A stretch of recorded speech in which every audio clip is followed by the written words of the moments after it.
पहले करमदीन से अपने वालिदैन का पता मालूम करना चाहती थी। जब वो हमारे यहाँ नहीं आया तो मैं उसके पास उसके घर में उससे मिलने गई। वो घर में मौजूद था। मुझे देखते ही कुछ घबरा सा गया। कहने लगा, मैंने तुम्हारे खानदान वालों से टेलीफोन पर बात की थी और वो इस बात पर राजी नहीं है कि तुम्हें उनका पता बताया जाए। करमदीन, मुझसे झूठ ना बोलो। तुम बहाने बना रहे हो और मुझसे बहुत कुछ छुपा रहे हो। तुम्हें यकीनन मेरे खानदान वालों से जबरदस्त मुनाफा हासिल हो रहा है और उस मुनाफे को बरकरार रखने के लिए तुम मुझे मेरे वालिदैन से दूर रख रहे हो। उसने कहा, तुम कुछ भी समझ लो, अगर मैं मुनाफा हासिल कर रहा हूं तो उस मुनाफे से हाथ धोना नहीं चाहता। दूसरी बात यह कि मुझ पर हाथ उठाने से पहले या मुझे हलाक करने से पहले ये अच्छी तरह सोच लो कि मैं दुनिया में वाहिद शख्स हूं जो तुम्हारे पैदाइशी राज को जानता हूं। अगर मैं मर गया तो तुम तमाम उम्र परेशान होती फिरोगी, लेकिन यह हसरत लेकर मरोगी कि तुम्हें तुम्हारे वालिदैन मिल जाएं। करमदीन, मैं जानती हूँ कि तुम बहुत लालची हो। देखो, मेरे पास 4000 रुपए हैं और वो घर में रखे हुए हैं। अगर तुम्हें रुपए की जरूरत है तो मैं वो लाकर तुम्हें दे दूंगी। मैं तुम्हें अच्छी तरह सोचने समझने का मौका दे रही हूँ। आज मेरी आखिरी बात सुन लो। मैं कल इसी वक्त 4000 रुपए लेकर आऊंगी। अगर तुमने वो रुपए लेकर मुझे मेरे वालिदैन तक पहुंचा दिया तो तुम्हारी उम्र तवील हो सकती है, वरना कल तुम्हारी जिंदगी का आखिरी दिन होगा। मैं हसरत से जी लूंगी, लेकिन तुम्हें जिंदा नहीं देखना चाहूंगी। अब मेरी बात पर गौर करते रहो। कल मैं इसी वक्त आऊंगी। बस ये आखिरी बात कहकर जा रही हूँ। मैं वहां से आ गई। दूसरी तरफ मलिक नवाज ने मेरी तस्वीरें उतारने के बाद उन्हें शायद नासिर पाशा के पास भेजा था, जो पसंद कर ली गई। दूसरे दिन उसने खुश होकर मुझे बताया कि मेरी तस्वीरें पसंद कर ली गई हैं, मेरी मुलाजमत पक्की हो गई है और मेरे जाने का इंतजाम भी हो चुका है, लिहाजा मैं जरीना के साथ सफर कर सकूंगी। मैं उसी शाम 4000 रुपए लेकर गोली मार के उस गली में गई जहां करमदीन रहता था, लेकिन वहां दरवाजे पर ताला पड़ा हुआ था। पास वाली गली के दुकानदार ने कहा, वो तो कल ही अपना सामान लपेट कर यहाँ से जा चुका है। उसने ये कमरा छोड़ दिया है, अब ये किराए के लिए खाली है। मैंने देखा, वाकई दरवाजे के ऊपर एक गत्ते पर लिखा हुआ था कि कमरा किराए के लिए खाली है। मैंने दुकानदार से पूछा कि वो कहाँ जा सकता है। दुकानदार ने लाइलमी जाहिर की और नफरत से कहा कि वो शराबी जवारी है, किसी दूसरे अड्डे में चला गया होगा। मैं उसे तलाश करने के लिए निकल पड़ी। मैंने अंकल वहाब से कार ले ली और खुद ही ड्राइव करती हुई मुख्तलिफ इलाकों में घूमती रही। उसे देखती रही, लेकिन वो कहीं नजर न आया। आखिर 2-4 दिनों की तलाश के बाद ये यकीन करना पड़ा कि करमदीन वो शहर छोड़कर चला गया है। मरजाना की दास्तान यहाँ पहुंची थी कि अचानक उसके कमरे के दरवाजे पर दस्तक सुनाई दी। मरजाना खामोश हो गई। उसने अपने सामने बैठी हुई लड़की से कहा, जरा जाकर देखो कि दरवाजे पर कौन आया है। लड़की ने आगे बढ़कर दरवाजे को खोला तो वहां एक नई लड़की खड़ी थी। मरजाना ने अपनी जगह से उठकर कहा, आओ अंदर आ जाओ, कौन हो तुम? वो अंदर आते हुए बोली, मेरा नाम ललिता है, मैं आज ही इस जजीरे में आई हूँ। मैं ख्याल ख्वानी के जरिए वो सब कुछ सुन रहा था। ललिता का नाम सुनते ही मैं चौंक गया, क्योंकि आज की मीटिंग में ये तय पाया था कि टीना मरियम मेरी निगरानी करेगी। उसी तरह ललिता मरजाना के मुतालिक मालूमात हासिल करेगी और ये जानने की कोशिश करेगी कि मरजाना आखिर किस किस्म की लड़की है और उसके अंदर बगावत का जज्बा है या नहीं। मैं सीधा होकर बैठ गया, बल्कि मोहतात हो गया कि मरजाना उससे मिलकर कोई ऐसी बात ना कहे जिससे उस पर होने वाला शुबा यकीन में बदल जाए। ललिता कमरे के अंदर आने के बाद अपना हाथ मुसाफे के लिए बढ़ा रही थी। मरजाना ने उसके हाथ को अपने हाथ में लेकर बड़े प्यार से दबाया। ललिता चौंक कर उसके हाथ को देखने लगी। उसने भी यही महसूस किया जैसे वो किसी औरत से नहीं बल्कि किसी मर्द से हाथ मिला रही हो। हालांकि वो हाथ एक औरत का था, मरजाना का था। मेरा नाम मरजाना है, क्या तुम्हारे साथ और भी दूसरी लड़कियां इस जजीरे में आई हैं? ललिता ने कहा, मेरे साथ सिर्फ एक लड़की है, उसका नाम टीना मरियम है। वैसे मैं तुमसे मुसाफिया करके हैरान हूँ, तुम्हारा हाथ तो फौलाद की तरह सख्त मालूम होता है। तुम बजाहिर ऐसी नहीं लगती, बिल्कुल नर्म और नाजुक सी लड़की दिखाई देती हो। हाथ मिलाने से मालूम हुआ कि अंदर से बड़ी सख्त हो। क्या तुम्हें मार्शल आर्ट से शौक रहा है? हाँ, मैंने सीखने की कोशिश की थी मगर सीख ना सकी। ये सख्ती मेरे अंदर पैदाइशी है। क्या तुम इस जजीरे में अपनी खुशी से आई हो? हाँ, यही समझ लो, ललिता ने बड़ी अफसुर्दगी से कहा। मगर मैं बहुत मजबूर होकर आई हूँ। मुझे मेरे मुल्क में ब्लैकमेल किया गया है। मेरी एक कमजोरी से फायदा उठाकर मुझे यहाँ आने पर मजबूर किया गया है। काश कि मैं उन लोगों से इंतकाम लेती और यहाँ से भाग निकलती। ललिता असलियत तो गुलवाने के लिए बड़ी जहानत से बातें मना रही थी। दूसरी तरफ मरजाना ऐसी लड़कियों की हमदर्द थी, वो सोच भी नहीं सकती थी कि एक लड़की जो फरोख्त होने के लिए इस जजीरे में आई है वो जासूस बनकर उसका भेद लेने की कोशिश कर रही होगी। मरजाना जवाबन हमदर्दी में कुछ कहना ही चाहती थी कि मैं उसके दिमाग पर काबिज हो गया। अब मरजाना ने उससे सवाल किया, ललिता, इस जजीरे में तमाम लड़कियों पर पाबंदी है, तुम किस तरह आजादाना घूमते हुए हमारे पास आ गई हो? मैंने मरजाना के दिमाग को जरा ढील दी ताकि वो अपनी ही जुबान से किए हुए इस सवाल की अहमियत को समझ सके। वो वाकई ज़हीन थी, उसकी सोच कह रही थी। हाँ, मुझे जरा मोहतात होकर ये तो मालूम करना ही चाहिए कि ये लड़की इतनी आज़ादी से हमारे कॉटेज तक कैसे चली आई। ललिता ने कहा, मैं आज ही यहाँ पहुंची हूँ। पता चला है बाहर से कुछ जासूस भी आए हैं। उन्होंने मुझे और टीना मरियम को यकीन दिलाया कि जब तक वो इस जजीरे में रहेंगे तब तक कोई कातिल किसी का कुछ नहीं बिगाड़ सकेगा, लिहाजा मैं आज़ादी से इस जजीरे की सैर कर सकती हूँ। मरजाना की सोच ने मेरी हदायत के मुताबिक खुश होकर कहा, फिर तो हम सब लड़कियों को आज तुम्हारे साथ आज़ादी से इस जजीरे की सैर करना चाहिए। अब हम पर से पाबंदियां उठ गई होंगी। ललिता जरा सा बौखला गई, क्योंकि आज़ादी तो दी नहीं गई थी और पाबंदियां सब पर बरकरार थीं। उसने जल्दी से कहा, नहीं, ये बात नहीं है। मेरा ख्याल है कि तुम लड़कियों को आज़ादी नहीं दी गई है। चूंकि मैं आज ही यहाँ आई हूँ इसलिए मुझे घूमने की इजाजत मिल गई है। मैंने मरजाना की सोच में कहा, ये लड़की कितनी जल्दी बातें बदल रही है। मुझे तो कुछ शक महसूस हो रहा है, ये कहीं मेरे मुतल्लिक कुछ छानबीन करने ना आई हो। मुझे मोहतात रहना चाहिए। मरजाना ने अपनी साथी लड़की से कहा कि वो कमरे से जरा बाहर चली जाए। जब वो बाहर चली गई तो मरजाना ने अपने दोनों हाथ ललिता के शानों पर रखकर कहा, मैं पाबंदी से आजिज आ गई हूँ। मेरा जी चाहता है कि तुमसे दोस्ती करूं और तुम्हारे साथ बाहर सैर के लिए निकलूं। क्या हम दोनों यहाँ से बाहर जा सकती हैं? ये कहकर मरजाना ने उसे अपने सीने से लगा लिया। ललिता हैरान और परेशान उसकी कुर्बत को महसूस करने लगी। उसे यूं लग रहा था जैसे आंखें बंद कर लेगी तो उसके सामने कोई लड़की नहीं बल्कि बंद आंखों के पीछे कोई और महसूस होगा। मरजाना अपनी शरारतों से बाज आने वाली लड़की नहीं थी। ललिता उसे फांसने आई थी और अब उसने ललिता को फांसना शुरू कर दिया था। मैंने मरजाना की सोच में कहा, मुझे ललिता से होशियार रहना चाहिए। पहले ये मालूम करना चाहिए कि आज यहाँ कितने जासूस आए हैं और किस किस्म के हिफाजती इक़दाम किए जा रहे हैं, और आज ये ललिता और टीना मरियम नामी लड़की यहाँ कैसे पहुंची हैं और किस गिरोह के साथ आई हैं, किस मुल्क से ताल्लुक रखती हैं। जब तक मुझे सही मालूमात हासिल नहीं होंगी मैं ललिता पर कभी एतमाद नहीं करूंगी। मैं मरजाना की सोच के जरिए उसे अच्छी तरह समझाने के बाद उसके दिमाग से वापस आकर कुछ देर वहां झाड़ियों के पास बैठा रहा। फिर मैंने सोचा कि अब टीना मरियम की खबर लेना चाहिए कि वो मुझे कहाँ तलाश करती फिर रही है। मैंने उसके दिमाग में झांक कर देखा तो वो नासिर पाशा के कॉटेज में थी। वहां उसने मेरी कार को खड़े हुए देखा था, इसलिए ये सोचकर वहां ठहर गई थी कि मैं कहीं ज्यादा दूर नहीं गया हूँ और जल्द ही वापस आ जाऊंगा।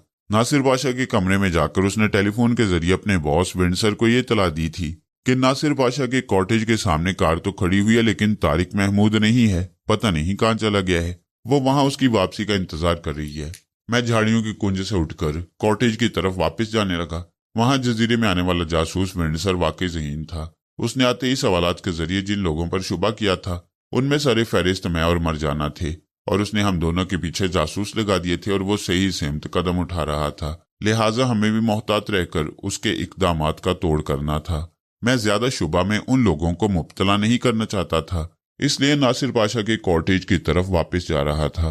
वहां जितने भी कॉटेज और दुकानें थी उन्हें मुकफ्फल नहीं किया जाता था। किसी की तरफ से चोरी डकैती का खतरा नहीं था। इस जजीरे के गिने चुने लोग जाने पहचाने थे, इसलिए टीना मरियम को नासिर पाशा का कॉटेज खुला हुआ मिला था।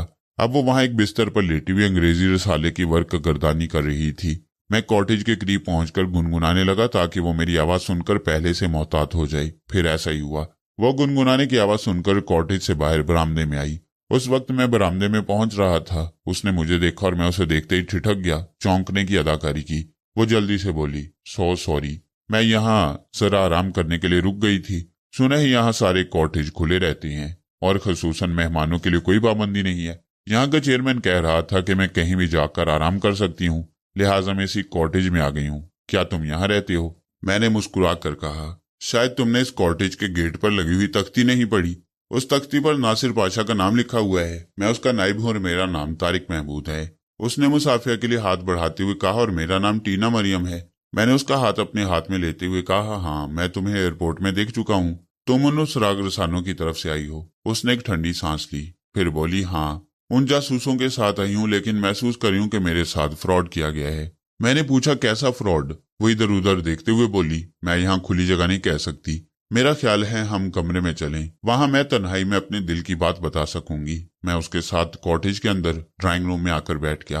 वो आहिस्तगी से बोली, दरअसल मैं एक इदारे में जासूसी की तरबियत हासिल कर रही थी। मुझे और मेरी एक सहेली ललिता को जासूस बनने का बहुत शौक था। इस इदारे में हमसे कहा गया कि हमें बाकायदा इसके लिए लाइसेंस दिया जाएगा। फिर कल हमें बताया गया कि एक केस के सिलसिले में हमें विंडसर के साथ एक जजीरे में जाना है। आज हम यहाँ आए तो पता चला कि यहाँ वसी पैमाने पर लड़कियों का कारोबार होता है। जब ही हमारा माथा ठिनका और हमें अपने मुतल्लिक खतरा महसूस हुआ। यकीनन हमें भी फांस कर यहाँ लाया गया है। अब ये लोग मुझे और मेरी सहेली ललिता को इसी जजीरे में छोड़ देंगे और किसी के साथ हमारा सौदा कर देंगे। जिस तरह ललिता मरजाना की हमदर्दी हासिल करने गई थी, उसी तरह टीना मरियम बड़ी मक्कारी से मेरी हमदर्दी हासिल करना चाहती थी और मुझे बेनकाब करना चाहती थी। मैंने खुश्क लहजे में कहा, तुम ये बातें मुझसे क्यों करना चाहती हो? क्या तुम्हारा ख्याल है कि मैं इस सिलसिले में तुम्हारी कुछ मदद कर सकूंगा? वो सोफे पर खिसक कर मेरे करीब आ गई, मेरे बाजू को थाम कर बोली, मैंने तुम्हें एयरपोर्ट में देखा था, फिर इस पुख्ता इमारत में देखा जहां उन लोगों की मीटिंग हो रही है। मुझे मालूम है कि पाकिस्तान के लोग बड़े गैरतमंद होते हैं और वो किसी भी औरत की इज्जत व आबरू बचाने के लिए मामले में पेश पेश रहती हैं। इसी एतमाद से मैं तुम्हारे पास आई हूँ। वो मेरे मुल्क का वास्ता देकर मुझे भड़का रही थी। कमबख्त बहुत ही चालाक थी। मैंने ढिठाई से कहा, अगर मैं और नासिर पाशा गैरतमंद होते तो इस जजीरे में ये कारोबार न करते। दुनिया के हर मुल्क में हर कौम में बेगैरत होती हैं, उनमें मेरा और नासिर पाशा का भी नाम आता है। वो बोली, मेरी तरफ देखो। मैंने उसकी तरफ देखा। वो बोली, क्या मैं हसीन नहीं हूँ? क्या मैं जवान नहीं हूँ? एक बार मेरे करीब आकर तो देखो, तो मेरे लिए सारी दुनिया से लड़ने मरने पर तैयार हो जाओगे। एक बार मुझे आजमा लो। मैंने उसे परे हटाकर कहा, तुमने अब इस जजीरे में देखा नहीं है, यहाँ दुनिया की हसीन तरीन लड़कियां हैं। मैं बहकना चाहूं तो किसी वक्त भी यहाँ बहक सकता हूँ।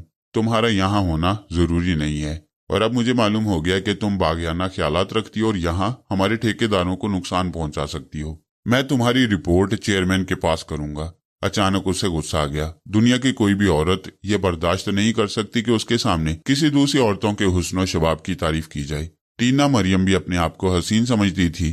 मेरी बातों ने उसे गुस्से से भड़का दिया।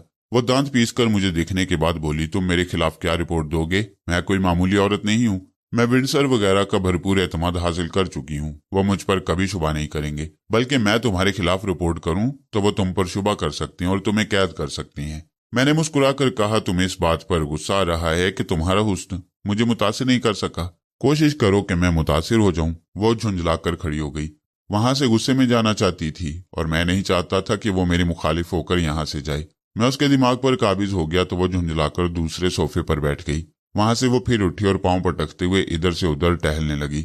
मैं उसके दिमाग में मौजूद था और उसकी सोच को गुस्से से भड़काता जा रहा था और उसे मजबूर कर रहा था कि कभी गुस्से में इधर से उधर जाती रहे, कभी उठती बैठती रहे, मुट्ठियां भींचती रहे और बार बार मुझे गुस्से से देखती रहे, लेकिन इस कॉटेज से ना जाए, बल्कि हर हाल में मुझे मुतासिर करे और यह साबित कर दे कि मैं उसके हुस्न शबाब के सामने झुक सकता हूँ। लिहाजा वो वही हरकतें कर रही थी। उसका दिमाग उसके बस में नहीं था। कभी वो सोचती थी कि वहां से चली जाए और कभी सोचती थी कि मुझे अपना बनाकर ही रहे, अपनी जात से मुतासिर करे और अपने गुरूर को कायम रखे। वो नीचे नहीं होना चाहती थी। मेरी बातों का, मेरी नफरत का मुंह तोड़ जवाब देना चाहती थी।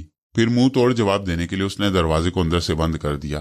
तकरीबन 1 घंटे के बाद जब हम उस कॉटेज से बाहर निकले तो दोस्त बन चुके थे। मैंने एक जरा सा मरजाना के दिमाग में झांक कर देखा तो इधर ललिता उसकी गहरी दोस्त बन चुकी थी और उससे दीवानावार अपनी मोहब्बत का इजहार कर रही थी। दोपहर के खाने का वक्त हो चुका था। मैं टीना मरियम के साथ एक होटल में आकर बैठ गया। हमने खाने का ऑर्डर दिया। फिर मैंने उससे कहा, टीना, तुम अगर इस जजीरे में आकर फंस गई हो तो मुझे तुमसे हमदर्दी है, लेकिन मैं भी ये कारोबार करता हूँ, इसलिए तुम्हारी कोई मदद नहीं कर सकूंगा। हाँ, तुम्हें ज्यादा से ज्यादा आराम और सहूलतें पहुंचाने की कोशिश करूंगा। मैं इस जजीरे में अपने ठेकेदार नासिर पाशा का वफादार हूँ और उससे कभी गद्दारी नहीं कर सकता। टीना मरियम ने मुस्कुराकर मेरे हाथ पर हाथ रखकर कहा, बहुत अच्छी बात है और तुम्हें गद्दारी करनी भी नहीं चाहिए। अब मैं तुमसे कुछ नहीं छुपाऊंगी। दरअसल तुम पर शुबा किया जा रहा था। मैं तुम्हें अंदर से टिटोलने आई थी कि तुम बागियाना ख्यालात रखते हो या नहीं। मैं मुतमईन हूं और तुमने ऐसी दोस्ती की इब्तिदा की है कि मैं तुम पर भरपूर एतमाद कर सकती हूँ और तुम्हारे मुतल्लिक यहाँ से जाने के बाद बहुत अच्छी रिपोर्ट दूंगी। हमारी मेज पर खाना आ गया। उसी वक्त मैंने मरजाना को देखा। वो ललिता के साथ होटल में दाखिल हो रही थी। मुझ पर नजर पड़ते उसने मुझे नफरत से देखा। फिर एक मेज के अतराफ ललिता के साथ बैठ गई। वहां बैठने के बाद भी उसने मुझे घूर कर देखा। मेरे जी में आया कि मैं मुस्कुराकर उसे आंख मार दूं, लेकिन मैंने जब्त से काम लिया, क्योंकि मैं शरारत करता तो वो भड़क जाती और इसी होटल में हंगामे शुरू कर देती। फिर उसे काबू में करना बहुत मुश्किल हो जाता। मैं ख्याल ख्वानी के जरिए सुनने लगा। मरजाना कह रही थी, ललिता, आज तो दूसरी लड़कियों को बाहर निकलने की आजादी नहीं है। मैं तुम्हारी सिफारिश पर यहाँ तक आ गई हूँ, लेकिन उस शख्स के साथ वो कौन बैठी हुई है? क्या वही टीना मरियम है? ललिता ने हमारी तरफ देखकर कहा, अरे हाँ, वो तो टीना मरियम है और जिसके साथ बैठी हुई है उसका नाम यकीनन तारिक महमूद होगा। मरजाना ने कहा, होगा क्या? वही कमबख्त तारिक महमूद है। पता नहीं उसके साथ कैसे दोस्ती हो गई। ललिता ने कहा, जैसा कि मैं तुम्हें अपनी असलियत बता चुकी हूँ कि मैं जासूसों की जमात के साथ यहाँ आई हूँ और तुम्हें कंगालना चाहती थी, मगर तुम शुबा से बालातर निकली। उसी तरह टीना मरियम तारिक महमूद के मुतालिक तहकीकात कर रही है, उसके साथ मिलकर उसकी असलियत मालूम करना चाहती है, क्योंकि हमें तारिक महमूद पर भी शुबा है। मरजाना ने हैरानी से कहा, क्या कहा? तारिक महमूद पर शुबा है? अरे वो तो पक्का दलाल है, तुम लोग ख्वामखा अपना वक्त जाया कर रहे हो। मरजाना हाथ धोकर मेरे पीछे पड़ गई थी। उसकी शदीद ख्वाहिश थी कि मुझे और नासिर पाशा को किसी तरह हलाक कर दे, और उसका मौका नहीं मिल रहा था। मैं चुपचाप खाना खाने लगा। थोड़ी देर बाद नासिर पाशा एक कार में बैठकर वहां पहुंचा। उसके साथ मुसल्लह गार्ड्स मौजूद थे। उसने हमें देखते ही कहा, अच्छा तुम यहाँ बैठे हो। मैं मरजाना को तलाश करने के लिए उधर कॉटेज की तरफ गया था। फिर वो मरजाना की तरफ बढ़ते हुए बोला, तुम अभी मेरे साथ फिल्म स्टूडियो की तरफ चलो, वहां तुम्हारी सहेली जरीना शूटिंग में हिस्सा लेने से इनकार कर रही है। मरजाना उछलकर खड़ी हो गई, फिर गुस्से से बोली, तुमने क्या कहा? क्या जरीना की फिल्में तैयार कर रहे हो? ये कैसी बेहयाई है, वो लड़की कभी तैयार नहीं होगी। नासिर पाशा ने कहा, मुझे अभी रिपोर्ट मिली है कि जरीना तुम्हें बुला रही है, मैं तुम्हें लेने आया हूँ। मेरे साथ वहां चलो और उसे राजी करो, वो तुम्हारी बात मान लेगी। मरजाना आपे से बाहर हो रही थी। वो नासिर पाशा की पिटाई करना ही चाहती थी कि मैं उसके दिमाग पर काबिज हो गया। मैंने उसकी सोच में कहा, नहीं, मुझे जरा जब्त से काम लेना चाहिए। पहले मुझे जरीना के पास पहुंचना चाहिए। ऐसा न हो कि मैं यहाँ हंगामा करूं और मुझे कैद कर लिया जाए और उधर जरीना पर जबरदस्ती की जाए, फिर वो बेचारी मजबूर हो जाएगी। पहले मैं जरीना के पास पहुंचकर उसे अपनी हिफाजत में लूंगी। मेरी इस बात से वो कायल हो गई, फौरन ही नरम पड़ गई। बोली, अच्छी बात है, चलो मैं तुम्हारे साथ चल रही हूँ। मैं भी अपनी जगह से उठकर खड़ा हो गया। मैंने टीना मरियम से कहा, सॉरी, मैं खाने में पूरी तरह तुम्हारा साथ न दे सका। नासिर पाशा मेरा बॉस है, मैं उसके साथ जाना जरूरी समझता हूँ। टीना ने मुस्कुराकर कहा, कोई बात नहीं, आज रात मैं तुम्हारे कॉटेज में आऊंगी। मैं उससे रुखसत होकर कार में आकर बैठ गया। नासिर पाशा, मरजाना वगैरह सभी वहां बैठ चुके थे। कार स्टार्ट होकर आगे बढ़ गई। मैं बार बार मरजाना के दिमाग में झांक कर देखता जाता था। वो अंदर ही अंदर भड़क रही थी, गुस्से से पेचोताब खा रही थी और किसी तरह अपने गुस्से को बर्दाश्त कर रही थी। मैं अब तक बड़ी खूबसूरती से तमाम वारदात पर पर्दा डालता रहा था। टीना मरियम ने मेरे मुतल्लिक हकीकत मालूम करना चाहिए थी। मैंने उसे भी बड़ी खूबसूरती से हैंडल किया। मरजाना की भी तारीफ करना चाहिए कि उसने ललिता को अपना दीवाना बनाकर उससे उसकी असलियत उगलवा ली थी और अपनी असलियत छुपा रखी थी। लेकिन अब पेश आने वाले हालात बता रहे थे कि मरजाना को ज्यादा देर अपने काबू में रखना मुश्किल हो जाएगा। वो लोग फिल्म यकीनन तैयार करना चाहेंगे और जरीना जैसी शरीफजादी इस बात पर कभी राजी नहीं होगी और मरजाना भी उसे बर्दाश्त नहीं करेगी। लिहाजा मामला बहुत संगीन नजर आ रहा था और जो कुछ मैं अब तक छुपाता आ रहा था उसके जाहिर होने का अंदेशा बढ़ गया था। हम फिल्म स्टूडियो के अहाते में पहुंच गए। वहां हमें विंडसर, आयरन मैन और चेयरमैन के अलावा दूसरे ठेकेदार भी नजर आई। उनकी मौजूदगी से मुझे कुछ शुबा हुआ। मैंने विंडसर के दिमाग में झांक कर मालूम किया। उसकी सोच ने बताया कि जरीना को जानबूझकर फिल्म की शूटिंग के लिए यहाँ लाया गया है। उनका ख्याल था कि एक तारिक महमूद और दूसरी मरजाना दोनों ही मशकूक हैं। टीना मरियम और ललिता उनसे इतनी जल्दी उनकी असलियत उगलवा नहीं सकेंगी, क्योंकि जो लोग चालाक होते हैं वो आसानी से खुद को जाहिर नहीं करते। लिहाजा मुझे और मरजाना को बेनकाब करने के लिए उन्होंने ये चाल चली थी। उनका ख्याल था कि हमारे मुल्क की एक लड़की की फिल्म बनाई जाएगी तो हमारी गैरत उसे बर्दाश्त नहीं करेगी और हम इस शूटिंग को रोकने की कोशिश करेंगे। फैसले की घड़ी आ पहुंची थी। अब इस पार या उस पार कोई फैसला हो जाना चाहिए था। मैं भी ये बर्दाश्त नहीं कर सकता था कि जरीना जैसी शरीफ खानदान की लड़की की इज्जत कैमरे के सामने उछाली जाए और मैं ये तमाशा देखता रहूं। मैंने उसी वक्त सोच लिया था कि अब जो हालात पेश आएंगे वो दुश्मनों के लिए बड़े इबरतनाक होंगे। हम कार से उतरकर चेयरमैन और विंडसर वगैरह के करीब पहुंचे, फिर उनके साथ स्टूडियो के अंदर जाने लगे। विंडसर ने मरजाना से पूछा, क्या तुम्हारा नाम मरजाना है? मरजाना खामोश रही, क्योंकि वो अंदर से गुस्से में भरी हुई थी, किसी से कुछ बोलना नहीं चाहती थी। मैंने आगे बढ़कर कहा, हाँ, इसी लड़की का नाम मरजाना है। विंडसर ने कहा, वो लड़की जरीना कहती है कि वो और मरजाना इस जजीरे में अपनी इज्जत की हिफाजत करने आई है। ये कितनी मज़ाक़खेज़ बात है। हमाम में जाकर तो सभी नंगे हो जाती हैं और ये लड़कियां अपना नंगापन छुपाने आई हैं। मरजाना ने फिर भी कोई जवाब ना दिया। हम स्टूडियो के अंदर पहुंच गए।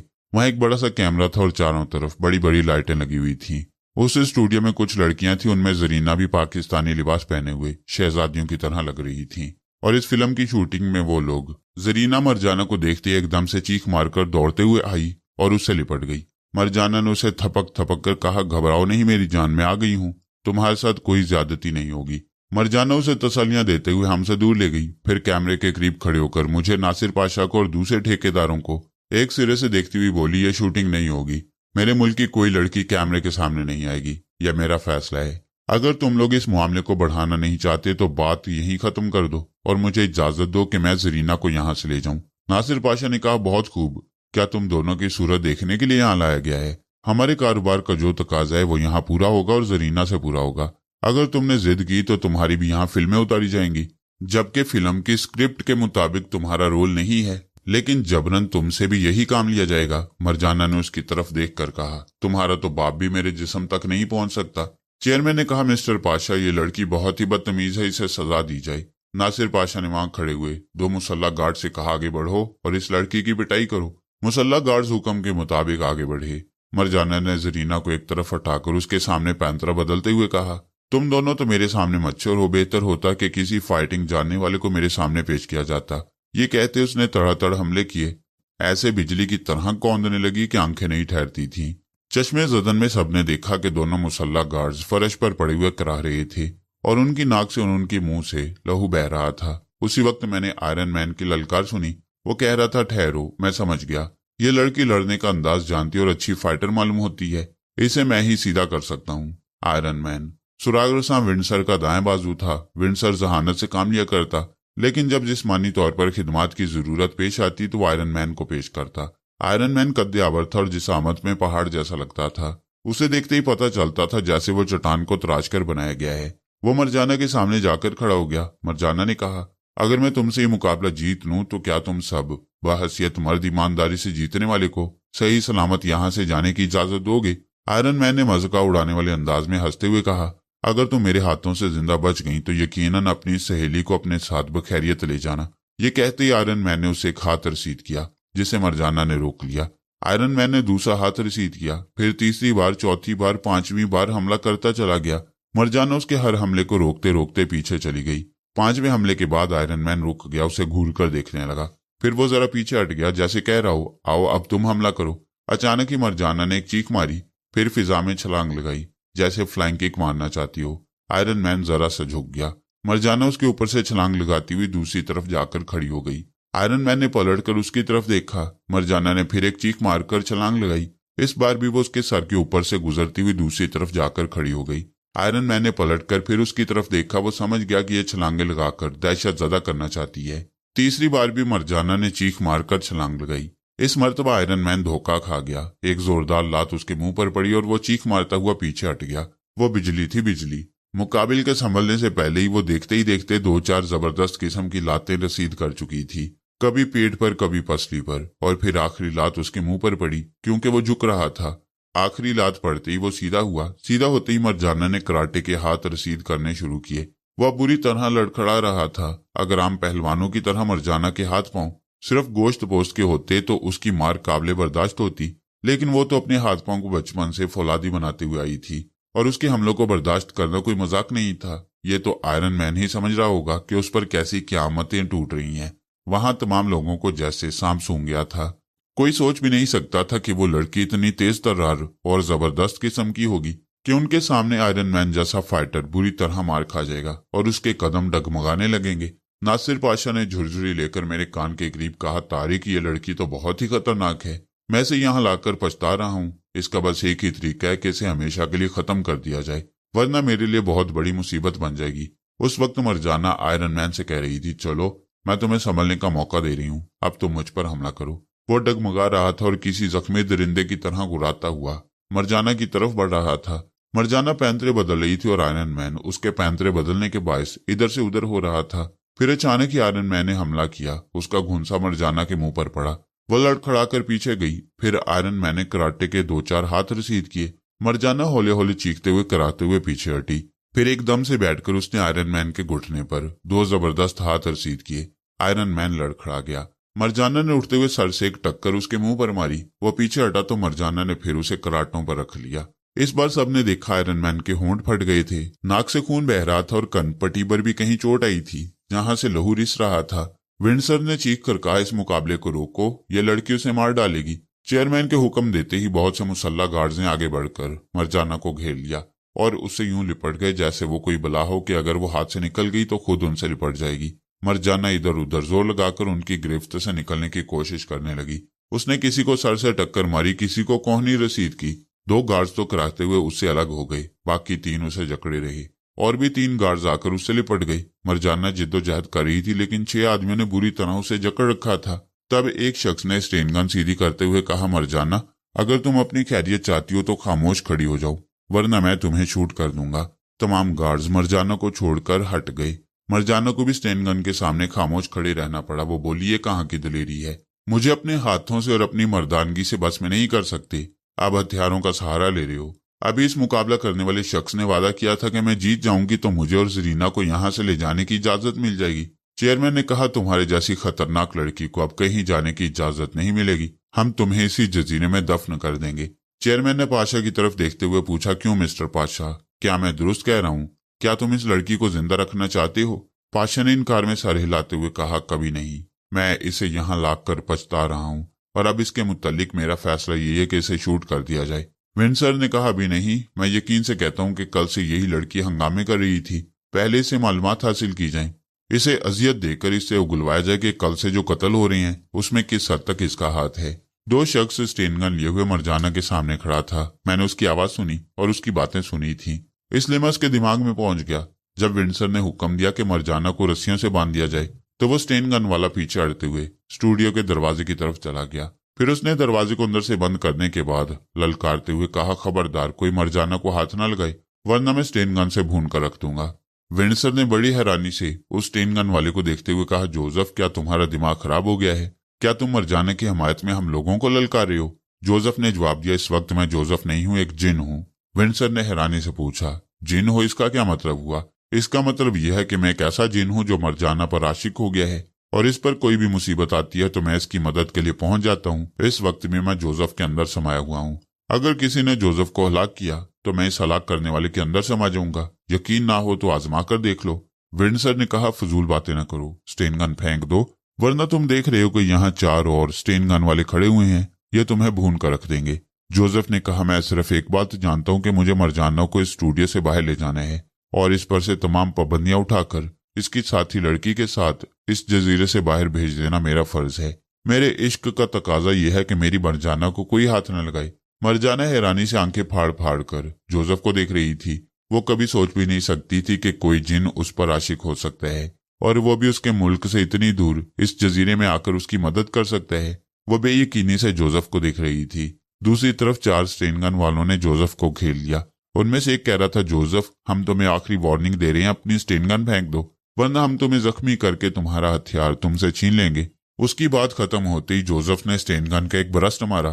तड़ तड़ तड़ की आवाज के साथ गोलियां इधर से उधर चलीं, जिनसे 2 स्टेन गन वाले और 2 ठेकेदार और एक मुसल्ला मुहाफिज वहीं गिरकर फर्श पर तड़पने लगे। उसके जवाब में एक स्टेन गन वाले ने गोलियां चलाईं तो जोसेफ वहीं चीख मारकर ढेर हो गया। अब वो हलाक हो गया था। विंसर ने इत्मीनान का सांस लेकर कहा, बहुत अच्छा किया, इस पागल के बच्चे ने तो कितनों की जान ले ली है। अफसोस हमारे 5 आदमी मारे गए। चेयरमैन ने गुस्से से कहा, इसी मरजाना की वजह से हमारे ठेकेदार मारे जा रहे हैं। इसे एक लम्हे के लिए भी जिंदा छोड़ना मुनासिब नहीं है। मैं हुक्म देता हूं कि इसे बाहर ले जाकर गोली मार दो।